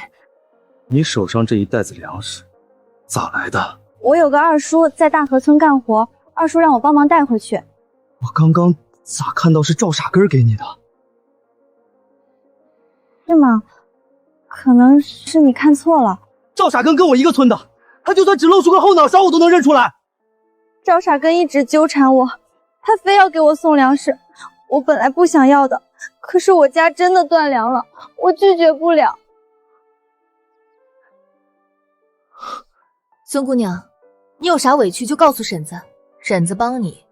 我刚刚听你说是赵傻根纠缠你，这小子平时看着老实憨厚，没成想竟做出这等事来。既然这粮食是他非要送给你的，那婶子替你还回去，直接砸他脸上。婶子，我孙姑娘，二狗喜欢你，你也喜欢他，那不如趁早把婚事定下来。等你定了亲，谁再敢纠缠你，就是跟我们赵家作对。我嫁过来之后住哪儿呢？我都想好了，让二狗在屋子边上搭个草棚子，想搭多大就多大。以后你们的娃儿生下来也有地方住。草棚子？我家穷成那样，住的都是土坯房，就算没有青瓦房，起码不能比出嫁前住的还差吧。娘，你对我太好了，我和水芹以后一定会好好孝顺你的。孝顺我就算了，我还能动。你们大嫂怀着身子，水芹进门后，家里洗衣服、做饭、收拾这些活就都交给二狗媳妇儿。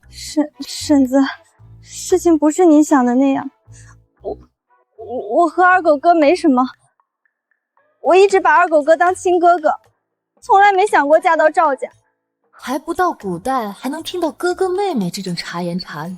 孙姑娘，你当真没想过嫁进赵家？这就是个误会，我真的当二狗哥是哥哥。没有和我们赵家结亲的心思，就别来借粮食。还有你手上这玉锁，是我借给二狗未来媳妇儿的，跟你没啥关系，还回来。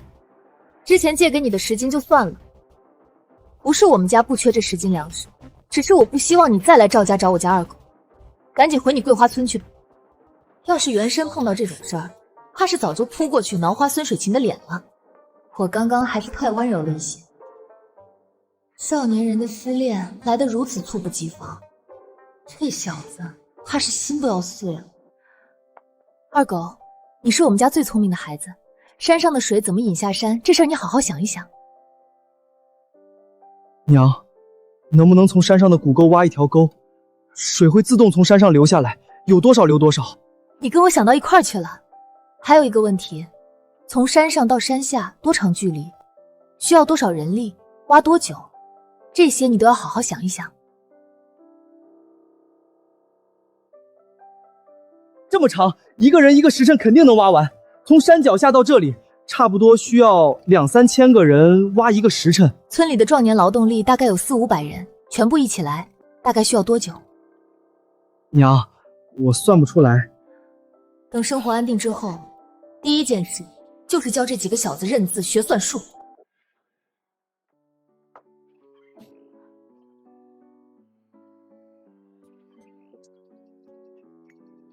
总算有了点存款，水源的问题也暂时解决了，日子也算有些盼头了。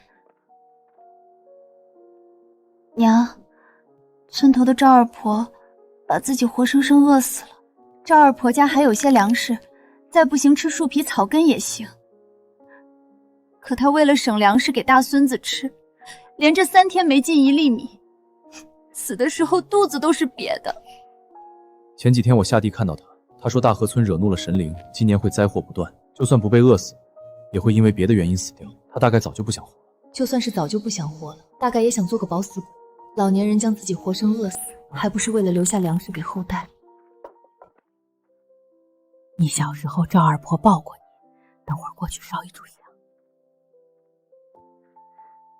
你上回问桂花村孙家那闺女，我在村里打听了一下，好几个婆子都说她跟赵傻根儿快定亲了，这是咋回事儿？这事儿是我误会了，二狗的亲事还得再看看。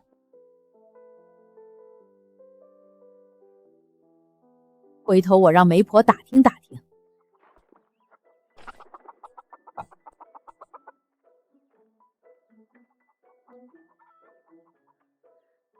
你们家的鸡不是早就宰了吗？阿奶，您还不知道吧？这是上回在山上我们抓住的2只野鸡，会下蛋的野鸡，一天下2个蛋。活了大半辈子，这还是我第一次看到长得跟家养的一模一样的野鸡。不过，要谁家丢了2只这么肥的大母鸡，怕是早就嚷嚷的全村都知道了。阿奶，野鸡生的蛋会孵出小鸡吗？现在只有2只鸡，大鸡生小鸡，等几个月后，家里就会有好多好多鸡啦。有公鸡才能孵出小鸡。是呀，我怎么没想到多养点鸡？等下次上山，偷偷在商城买1只公鸡。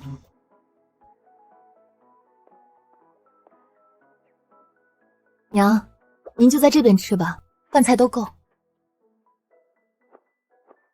搞得好像我是为了一口吃的才来的，家里还有一堆事儿，走了。这老太太是怕我在饭桌上提什么过分的要求吗？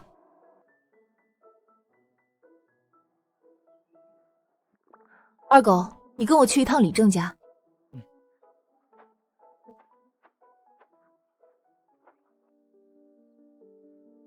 李正叔，我有一件很重要的事情告诉您。我在山上发现了水，要是能引下来引入稻田，今年就不愁没粮食入仓了。大山娘，这话可不能乱说，我会相信的。李正，不好了，大事儿不好了！村里最后一口井也不出水了。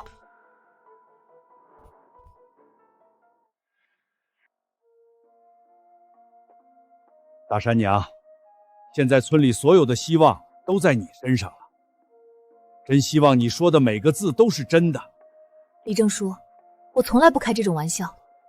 不过，我也有个不情之请。你说。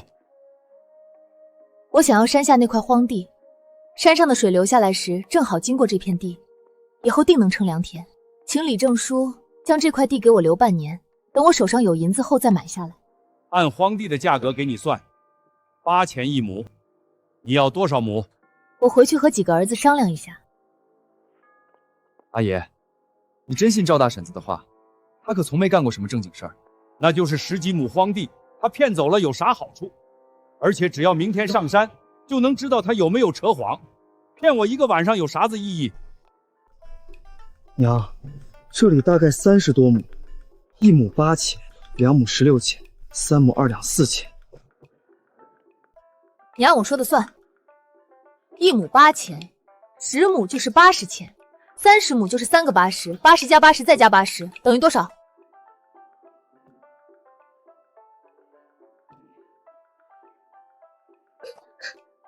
娘，一共是240钱。以后数额再大一点，脚下的地都不够用了。240钱，也就是24两银子，可不是小数目。其实我们家的地也够了。我买这块地不是为了种田，等以后有银子再说吧。走，回家。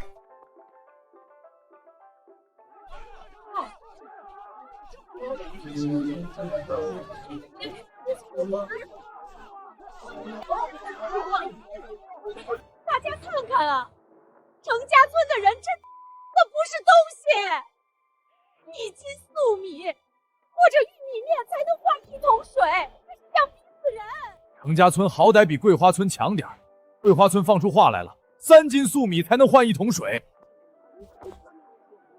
1天不吃粮还能动，这么热的天儿，1天不喝水那真的会死人的。李正来了，看李正怎么说。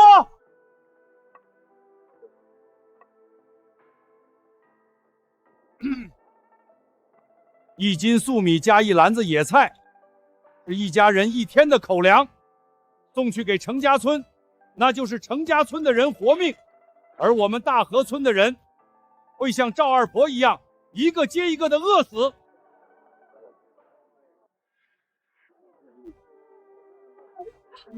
大河村的人从来没做过坏事，老天爷为啥要这么惩罚我们？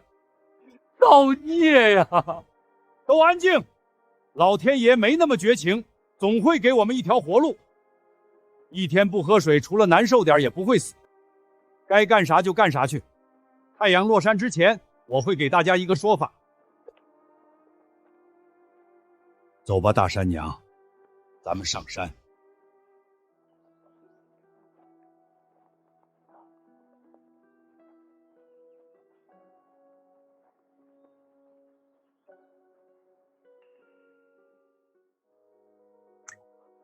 真的有水，这里一直都有水，为啥从来没有人发现？大河村有救了。因为从前不缺水，所以没人想过来寻。若不是大山娘，大河村今年怕是要死1半人。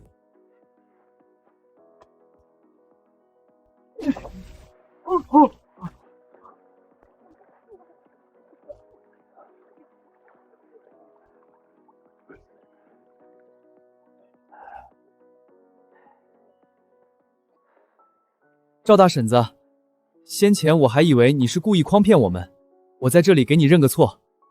都是一家人，见外了。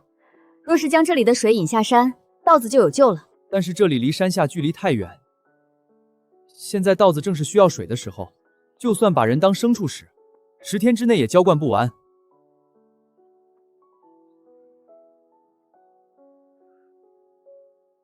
大山娘，你可有什么主意？二狗，你昨天想出来的法子，让李正给你指点一下。咱们大河村的稻田有上千亩，靠人肩挑手提肯定不行。我想着，是不是可以从山上挖一条沟到山下，把水引到田地里？二狗子，你知道从山脚到这里有多少里吗？有10几20里路，比防洪的河堤还要长。除了挖沟渠，你们还能想出更好的主意吗？二狗子，你继续说，万一能行得通呢？10几里听起来远，但分成无数小段，每人负责一段，就不难了。这大概是一丈，一个人2个时辰能挖完。我昨天量了一下，从山上到山下大概3000丈出头，那么就是需要3000人挖2个时辰。大河村壮年劳动力有400、500人，一起上阵，差不多15、16个时辰，时间分化一下，也就是2天半就能挖完。二鏊子，你真聪明！我以前觉得铁柱是最聪明的孩子，今天开始你也算一个。那我就不聪明了吗？你要是能认10个字，你就是大河村第3聪明的孩子。教我认字，我请你吃糖炒栗子。一个字换一个栗子。大山娘，沟渠选哪条路挖下去更好？水源在谷底，从谷底绕到东边一路往下，这边不是太阳直射，土质没那么硬。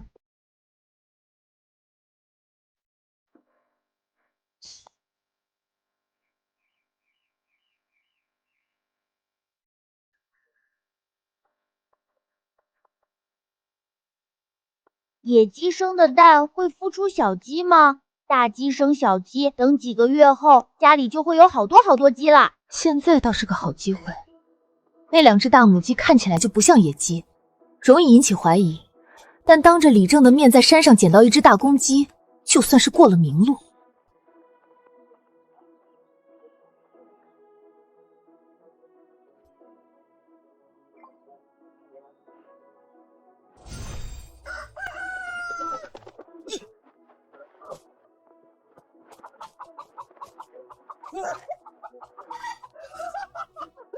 我抓住了一只野鸡，今天晚上有鸡肉吃了。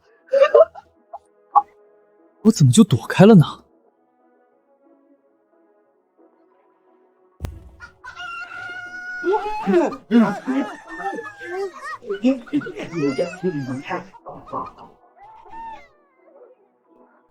憋死了，憋死了！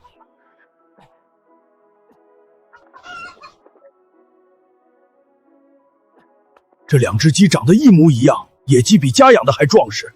这山里怕是还有好东西。这2只大公鸡都是现代人工饲料鸡，长得能不好看吗？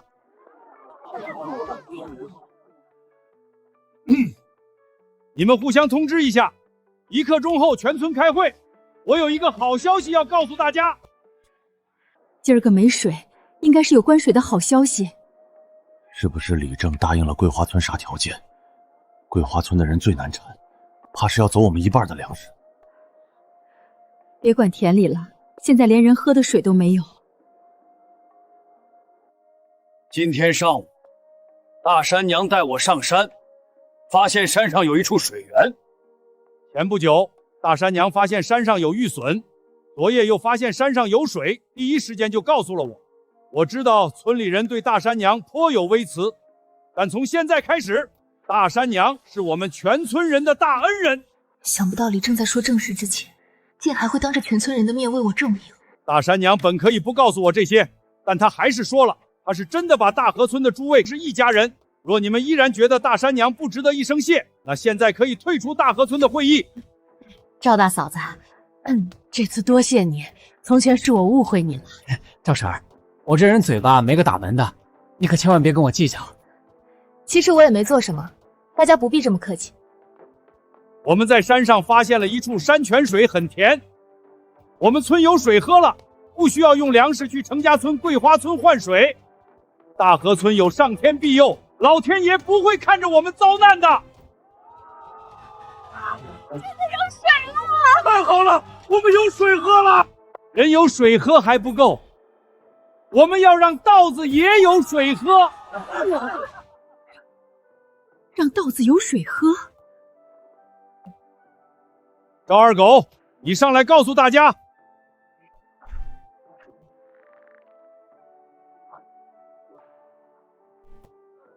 山上的水量很大，给稻子灌溉不成问题。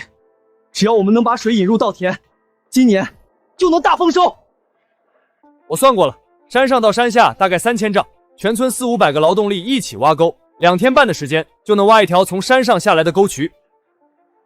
二狗子，你胡扯些啥呢？从山上挖沟下来，这也太荒唐了！全村人都去挖沟，地里的活谁干？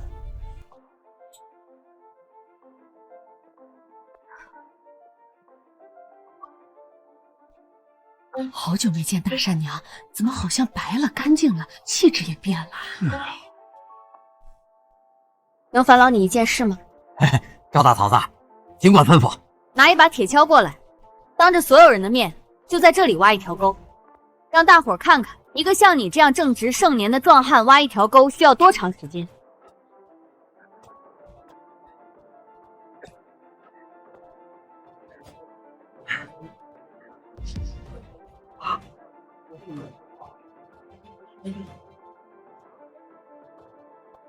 山上的土质硬些，还夹杂沙石，1刻钟肯定不行。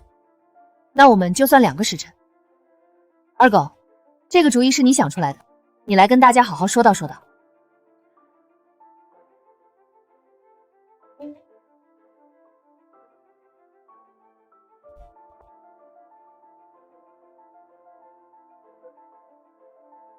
3000丈的地，如果2个人一队，这是大河村所有人的大事，全村16岁以上壮年劳动力必须参加挖沟渠。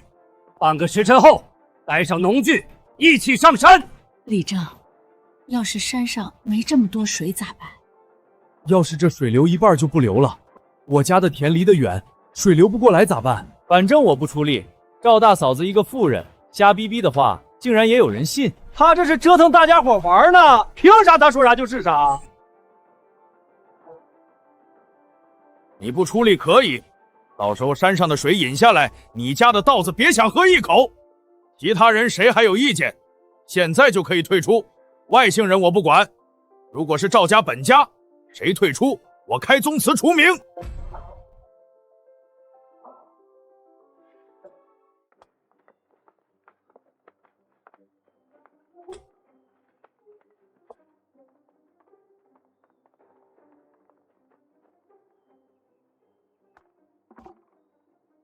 二狗子我看着长大的，小时候邋里邋遢，鼻涕流这么长，长大了咋这么聪明？以后肯定有大出息。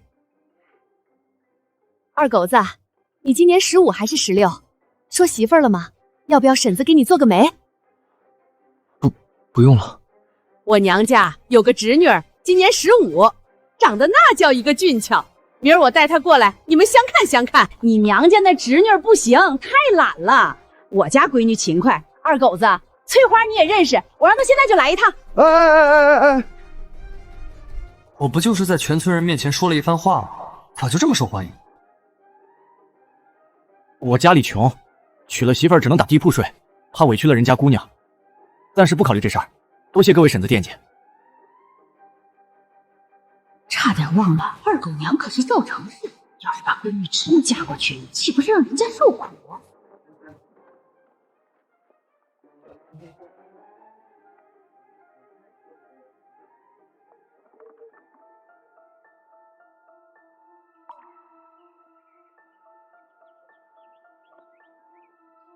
那边几个好像是桂花村的人。桂花村的人咋又来了？是不是想抢咱们的水？谁跑得快，快回去通知李正。这里做个活口，稻田里的水足够后，用石头填住沟渠，需要的时候再把石头搬开。就是不知道这条沟渠挖好之后能用几年。泥土进水后会变松软，日久天长，沟渠里都是泥土，就用不成了。是不是可以在沟渠里垫石头，边上的泥土就不会被冲刷掩埋？大山娘，你这个主意好，我这就上山走一趟。先不急，现在最关键是把水引下来，垫石头的事儿等冬季农闲再安排。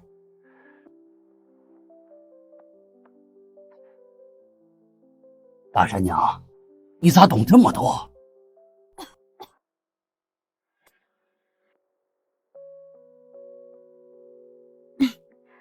我小时候住在外婆家，外公是种田的老把式。有回下暴雨，他挖沟把水引出去，我也是依葫芦画瓢，有样学样。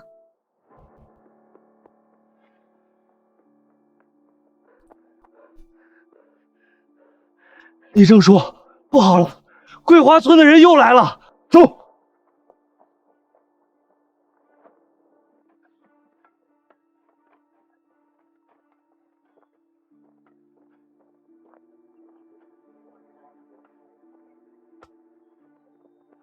娘，你咋来了？这会儿没太阳了，咋还这么热？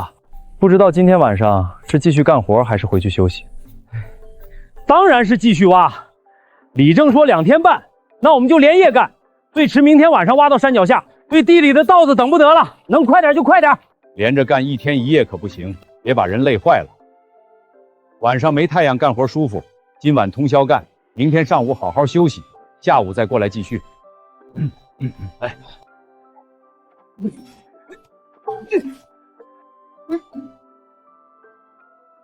先吃饱肚子再干活。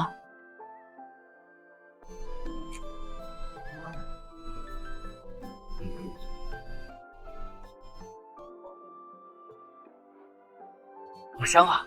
不是说赵大嫂子虐待儿子，这像是虐待的样子吗？我都想救他儿子了。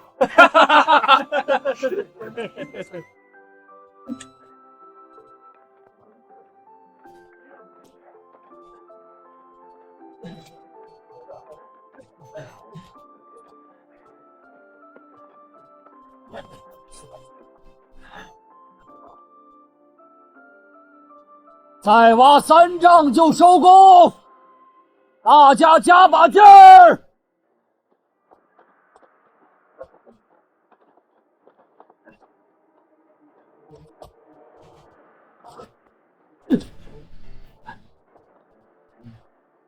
咦，这底下有东西。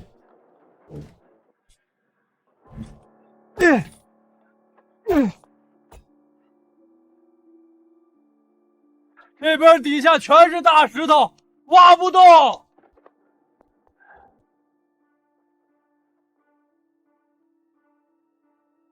多大一块？不知道，我一连试了好几个地方，都是硬的。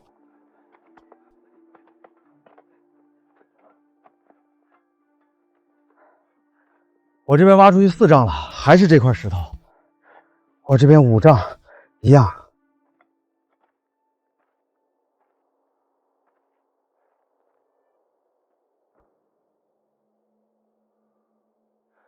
这块石头，少说也有5、6丈宽。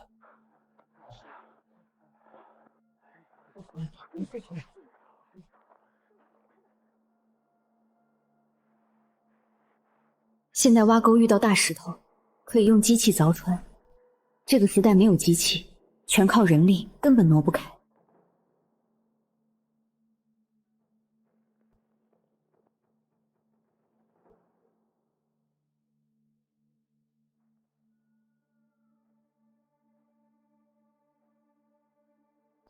娘，东边是石壁，挖不动。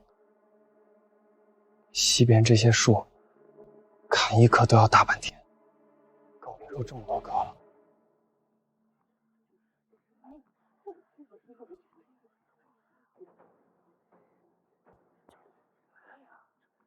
我早就说了，赵大嫂子一个妇人什么都不懂，不知道为啥偏要听她的。二狗子才多大，他说的话能算数吗？咋就搞得全村来挖沟？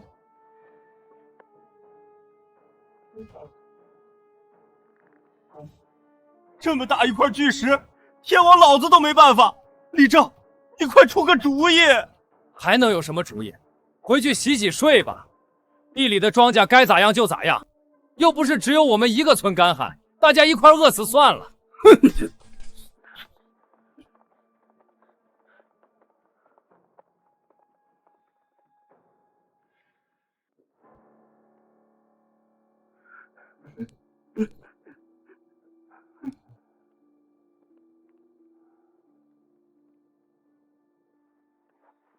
一个个的丧气什么？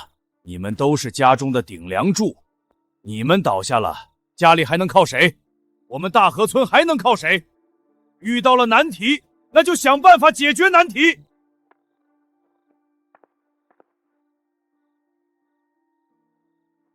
大石头我们没办法，那边的树难道没办法吗？明天大家一起来砍树，花个3、5天，我就不信不能那边的路清出来。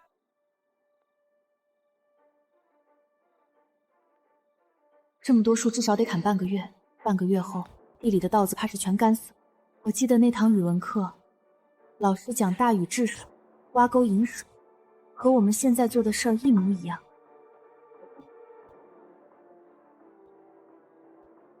大禹好像让你遇到了麻烦，跟石头有关。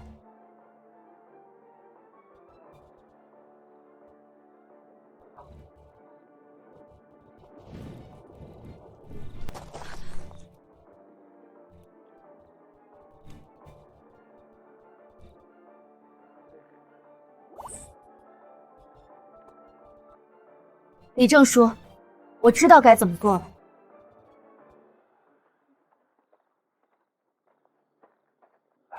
大山娘，你赶紧说！你们把所有火把拿过来，放在大石头上烧红，再派4个人上去挑几桶水下来。我们去挑水。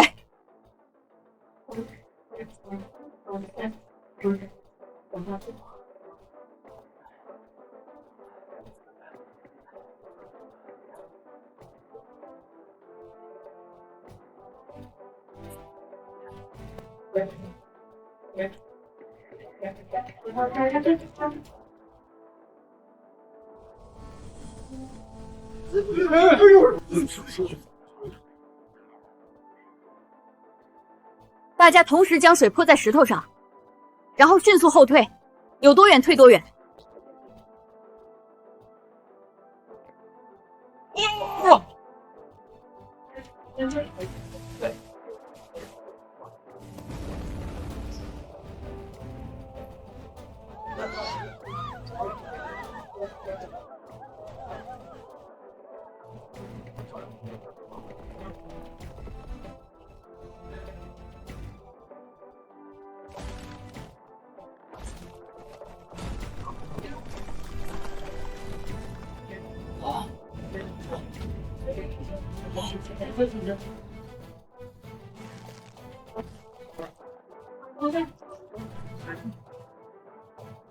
裂了，真的裂了！再来一次，快捡柴！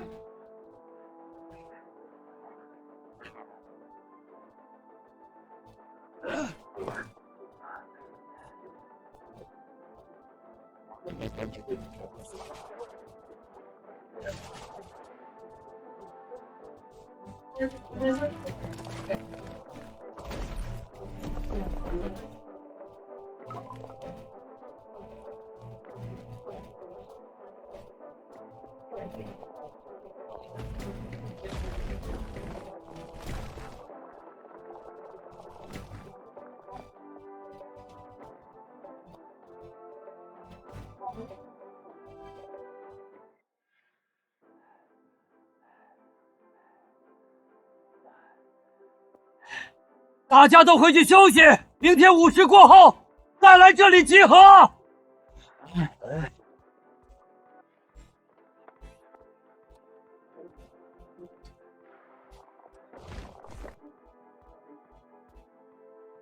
张无赖是全村唯一偷懒没来挖沟的壮劳力，没想到他儿子倒主动来帮忙了。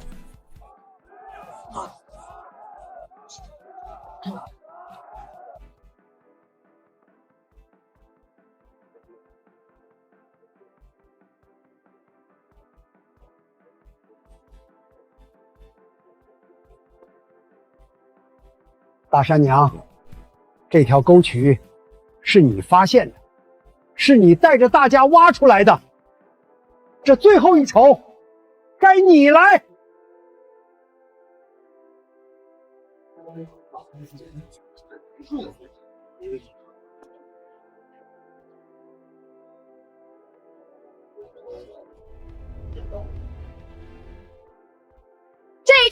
去！水来了，豹子活了，大嫂就有救了！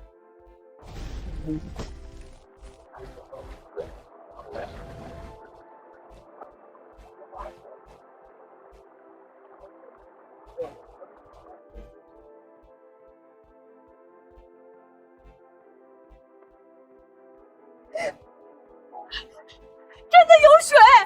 水来了，豹子有救了，不会有人饿死了！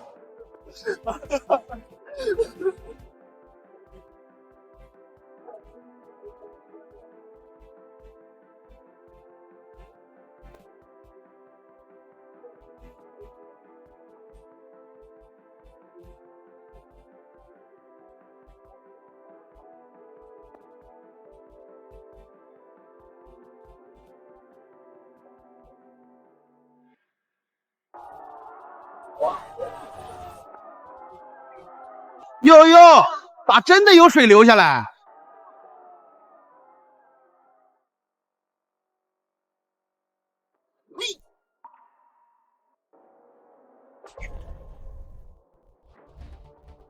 你再敢吐一口水试试！糟老婆子，竟然敢打我！看老子们揍死你！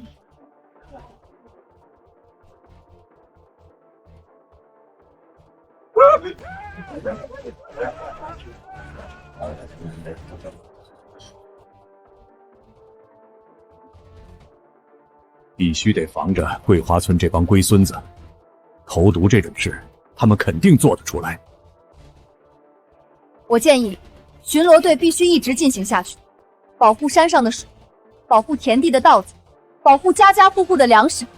熬夜，巡逻队不能停！对，天天巡，看他们还敢不敢来！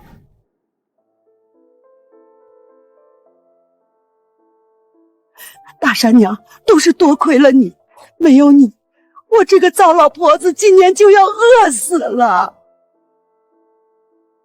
大山娘，以前是我误会你了，玉笋的事告诉大家，发现了水也不藏着掖着。你这么好的人，咋就守活寡了？大山娘，我娘家哥哥死了婆娘，今年34，种田的一把好手。你明儿要是有时间，老大去年才死，今年就有人给老大媳妇儿做媒。老大媳妇儿虽然不咋行，但也是他们老赵家的人，要是真的改嫁了，就跟他们老赵家没啥关系了。谢谢各位好意，我一个人挺好的。那啥，这会儿不是有水灌溉了吗？正好把屋前屋后的地整一整，种点啥菜。你们谁家有菜种，能借点给我们家吗？我家有些白菜种子，回头分你一些。芹菜你喜欢不？喜欢就上我们家拿一点。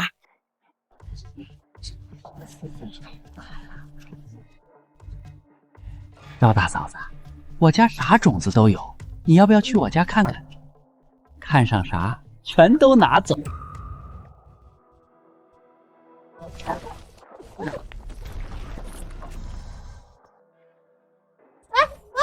哟，小心！好你个狐狸精，当着我的面就敢勾搭我男人！大山爹才死1年，已经守不住了，哪有你这么不要脸的人？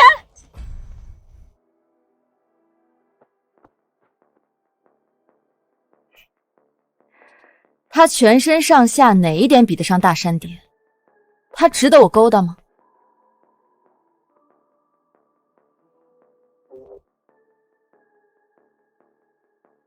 大山爹对我很好，虽然他已经走了，但他以另一种方式一直活在我心里。我今天的话就放在这里，我要为大山爹守一辈子。这能是老大媳妇儿说出来的话？谁再敢给我娘做媒，小心我们兄弟4个打上门！你改不改嫁我管不着，再敢勾搭我男人，小心我撕烂你的脸皮！你有这个功夫，找大山娘的麻烦，还不如好好盯着自己男人，别放出来恶心人！你个爱欠刀的东西，这么多人看着，你去找那个寡妇说话，你当着全村人的面儿作践我！闭嘴！我的脸都被你个臭婆娘丢尽了，别挡我的道！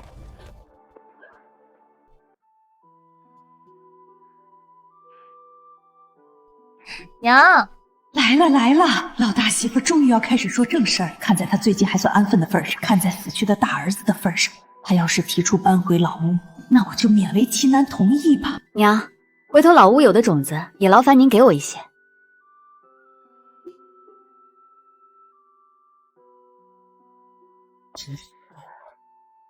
要种子了。这几天大家挖沟渠都辛苦了，吃吧。好，娘，您先吃。行，我吃，你们也吃，别抢。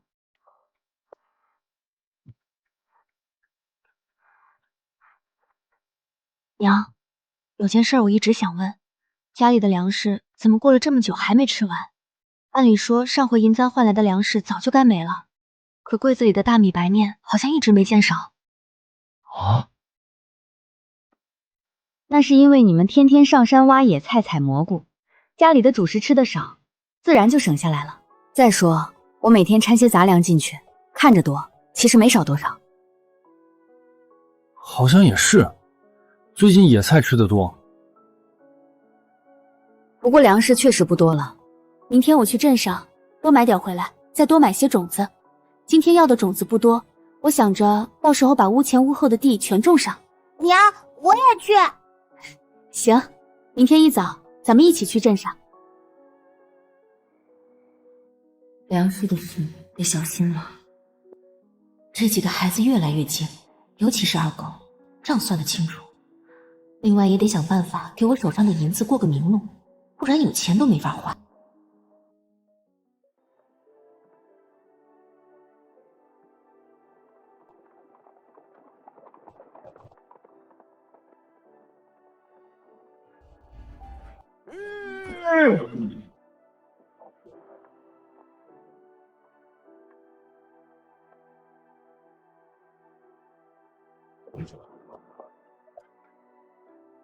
李正，您回来了。李正，你怎么坐着这么好一辆马车回来了？那马车是咱们平安镇县令家的，赶车的人是县令身边的小厮，专程送我回来的。呵，李正不得了嘞！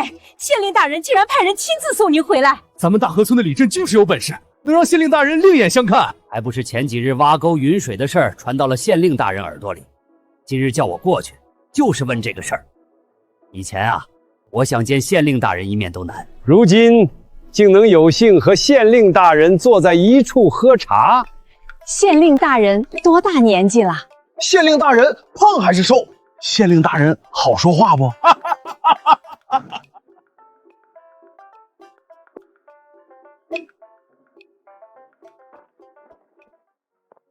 李正说，县令大人咋会专程问起挖沟渠的事儿？是不是有啥安排？平安镇下有36个村，每个村都干旱。县令大人想将挖沟渠推广开，问我是否可行。大东山上有水，又不代表其他山上也有水。离我们最近的桂花村都没得法子，更远的村更没法子。县令大人这是病急乱投医。看来今天是去不了镇上，不过这倒是个赚钱的好机会。你们先回家，咱们改天再去镇上。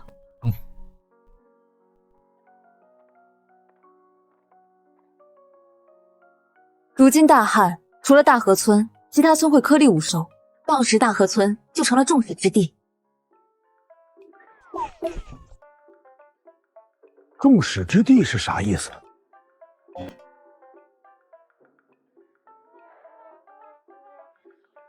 就是所有人攻击眼红的对象。县令大人推广挖沟渠是好事儿，早一天引水入田，庄稼就能早一天起死回生。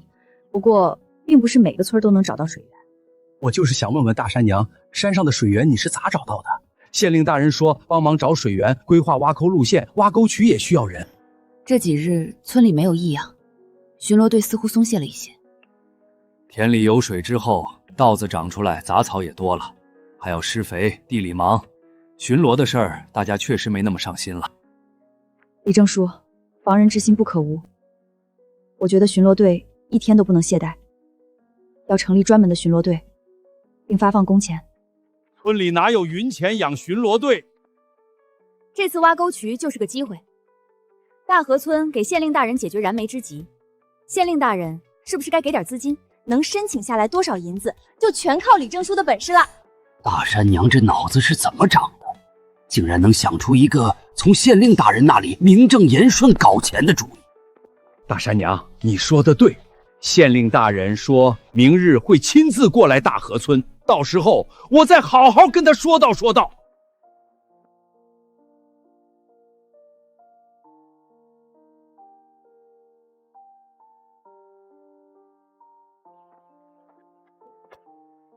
上辈子独自奋斗打拼是一种生活，这辈子带着一家人奋斗，慢慢过上好日子，也是一种生活。大山、二狗、三牛四蛋，回来吃饭了！哎，来啦！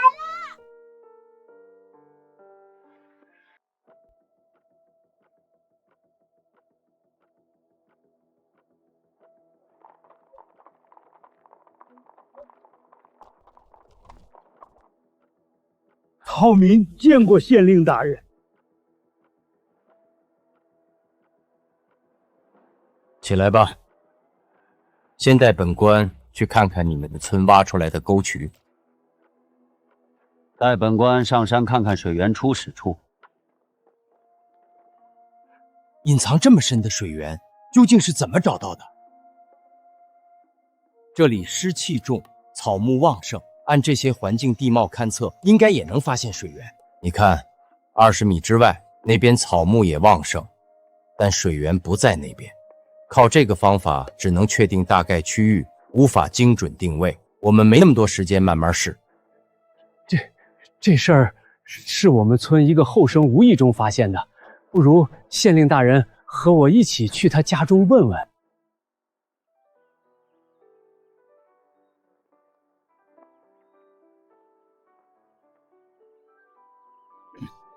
大山娘，这是县令大人，这是袁师爷。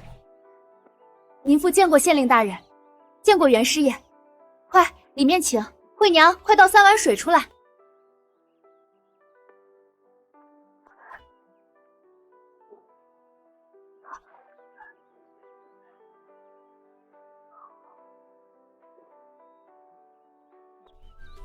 这水喝着竟有些甘甜。大山娘，县令大人这次来是想问问山上的水源到底是怎么找到的。是我二儿子无意发现的，不过他现在在下地，估计县令大人可能要等一会儿子。放肆！县令大人有请，就算是爹老子死了，都必须接受差遣。县令大人有所不知，天逢大旱，村里人绝望之时，终于找到水源，还有半个月收稻，地里的活计半晌耽搁不得，确实不是故意怠慢。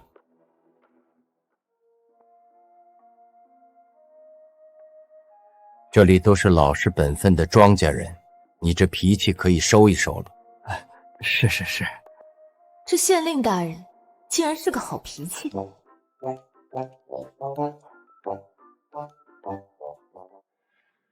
我家老二对大东山熟，找水不难，可别的村他头回去得耗功夫，一天找不到，第2天还得去。家里的田谁管？这没事儿，大山娘找村里人帮着料理田里的事儿就成了。请人干一天活不得给工钱，我们家一穷二白，一个铜板都拿不出来。若你家小子真能发现其他水源，这是大功德一件，本官会好好嘉奖一番。嘉奖就是口头夸几句，不痛不痒。找水挖渠不是一个人的事，大河村至少得出4、5个人协助。可正是农忙，谁家地里没活，帮了别的村，自家的田荒了，收成不如人家，图啥？县令大人的差遣，竟还敢懈怠！秋收在即，谁愿意丢下自家活计帮别人？但若有足够的好处，不用催，我自个儿就能干通宵。大人觉得这话在理不？大山娘这胆子也太大了。此人说的确实有理，而且这次大旱，周边所有镇子都干旱，只有平安镇发现了水源，这是我做政绩的大好时机。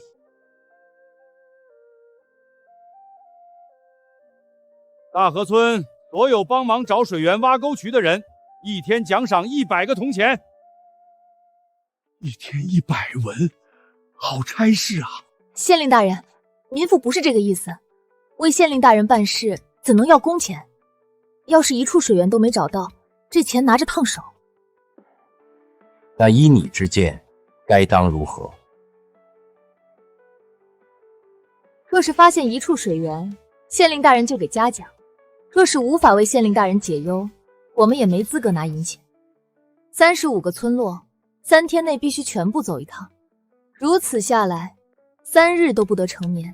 找到一处水源，奖赏2两银子。2两银子，发现10处就是20两。大嫂子和普通农妇完全不一样，难怪能养出发现水源的儿子。水源的事就这么定了，你们大河村出人，本官出钱。县令大人放心，我们一定尽心尽力。大山娘竟然能面不改色和县令大人说话，果然是混不烂，连县令都不怕，也不知道跟县令大人说了些啥子。县令大人身为父母官，不忍心看到稻子干死在地里，想让二狗去帮忙找水源、挖沟渠。找水源哪是那么容易的事儿？二狗子哪有这么大本事？哼！帮其他村，其实也是帮我们自己。若只有我们村丰收了粮食，其他村颗粒无收，大家知道有什么后果吗？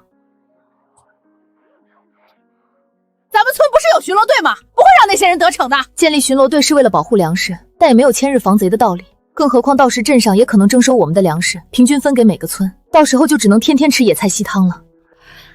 这么说，桂花村必须要有水。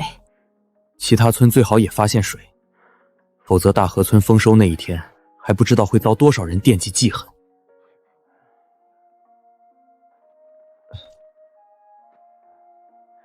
娘，县令真让二狗去找水源、挖沟渠啊？可是当时那水源分明是娘找到的，娘为什么把功劳给我？而且我也不会找水源啊。因为娘相信你可以做好，你放心，到时候娘跟你一起去。二哥，娘，那你们一定要早点回家，四蛋在家里等你们。好，等娘回来给你带糖葫芦吃。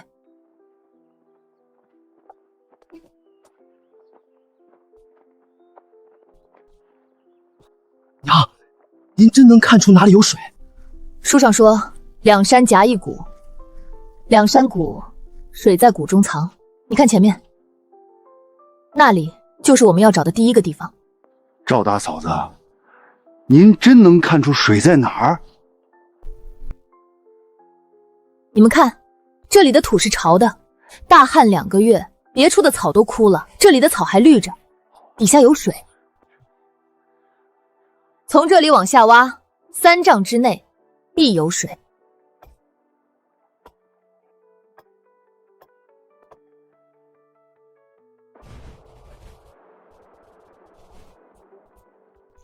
水，有水了！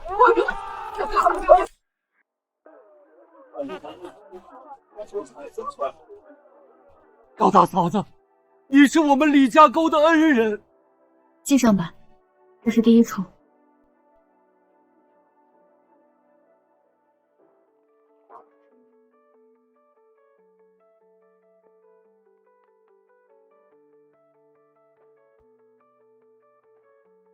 从这里往下挖5尺。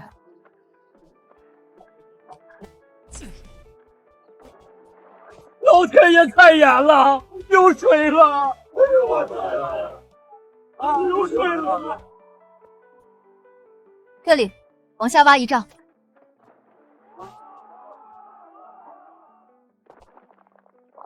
这口井没干，只是堵了，往下倾5尺，水就上来了。石壁后面是空的，凿开水就出来了。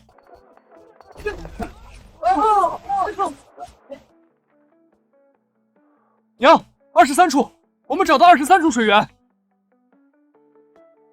够给巡逻队发一阵子工钱了。走吧，我们回家。县令大人，大河村的人一共找到了23处水源，平安镇36个村子，如今个个都有水了。23处，那就是46两银子。大人，这银子花得值，今年平安镇的税收怕是比去年多3成。不是银子的事儿，是老百姓能活下去了。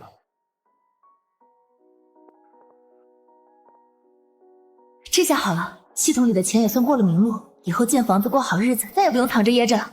大山娘，县令大人说了，这次大河村立了大功，除了银两奖赏，还要上报朝廷，给大河村立一块碑。立碑就立在村口的大槐树下，到时候我写上你和二狗的名字，让世世代代的人都知道，是你们救了几十个村子。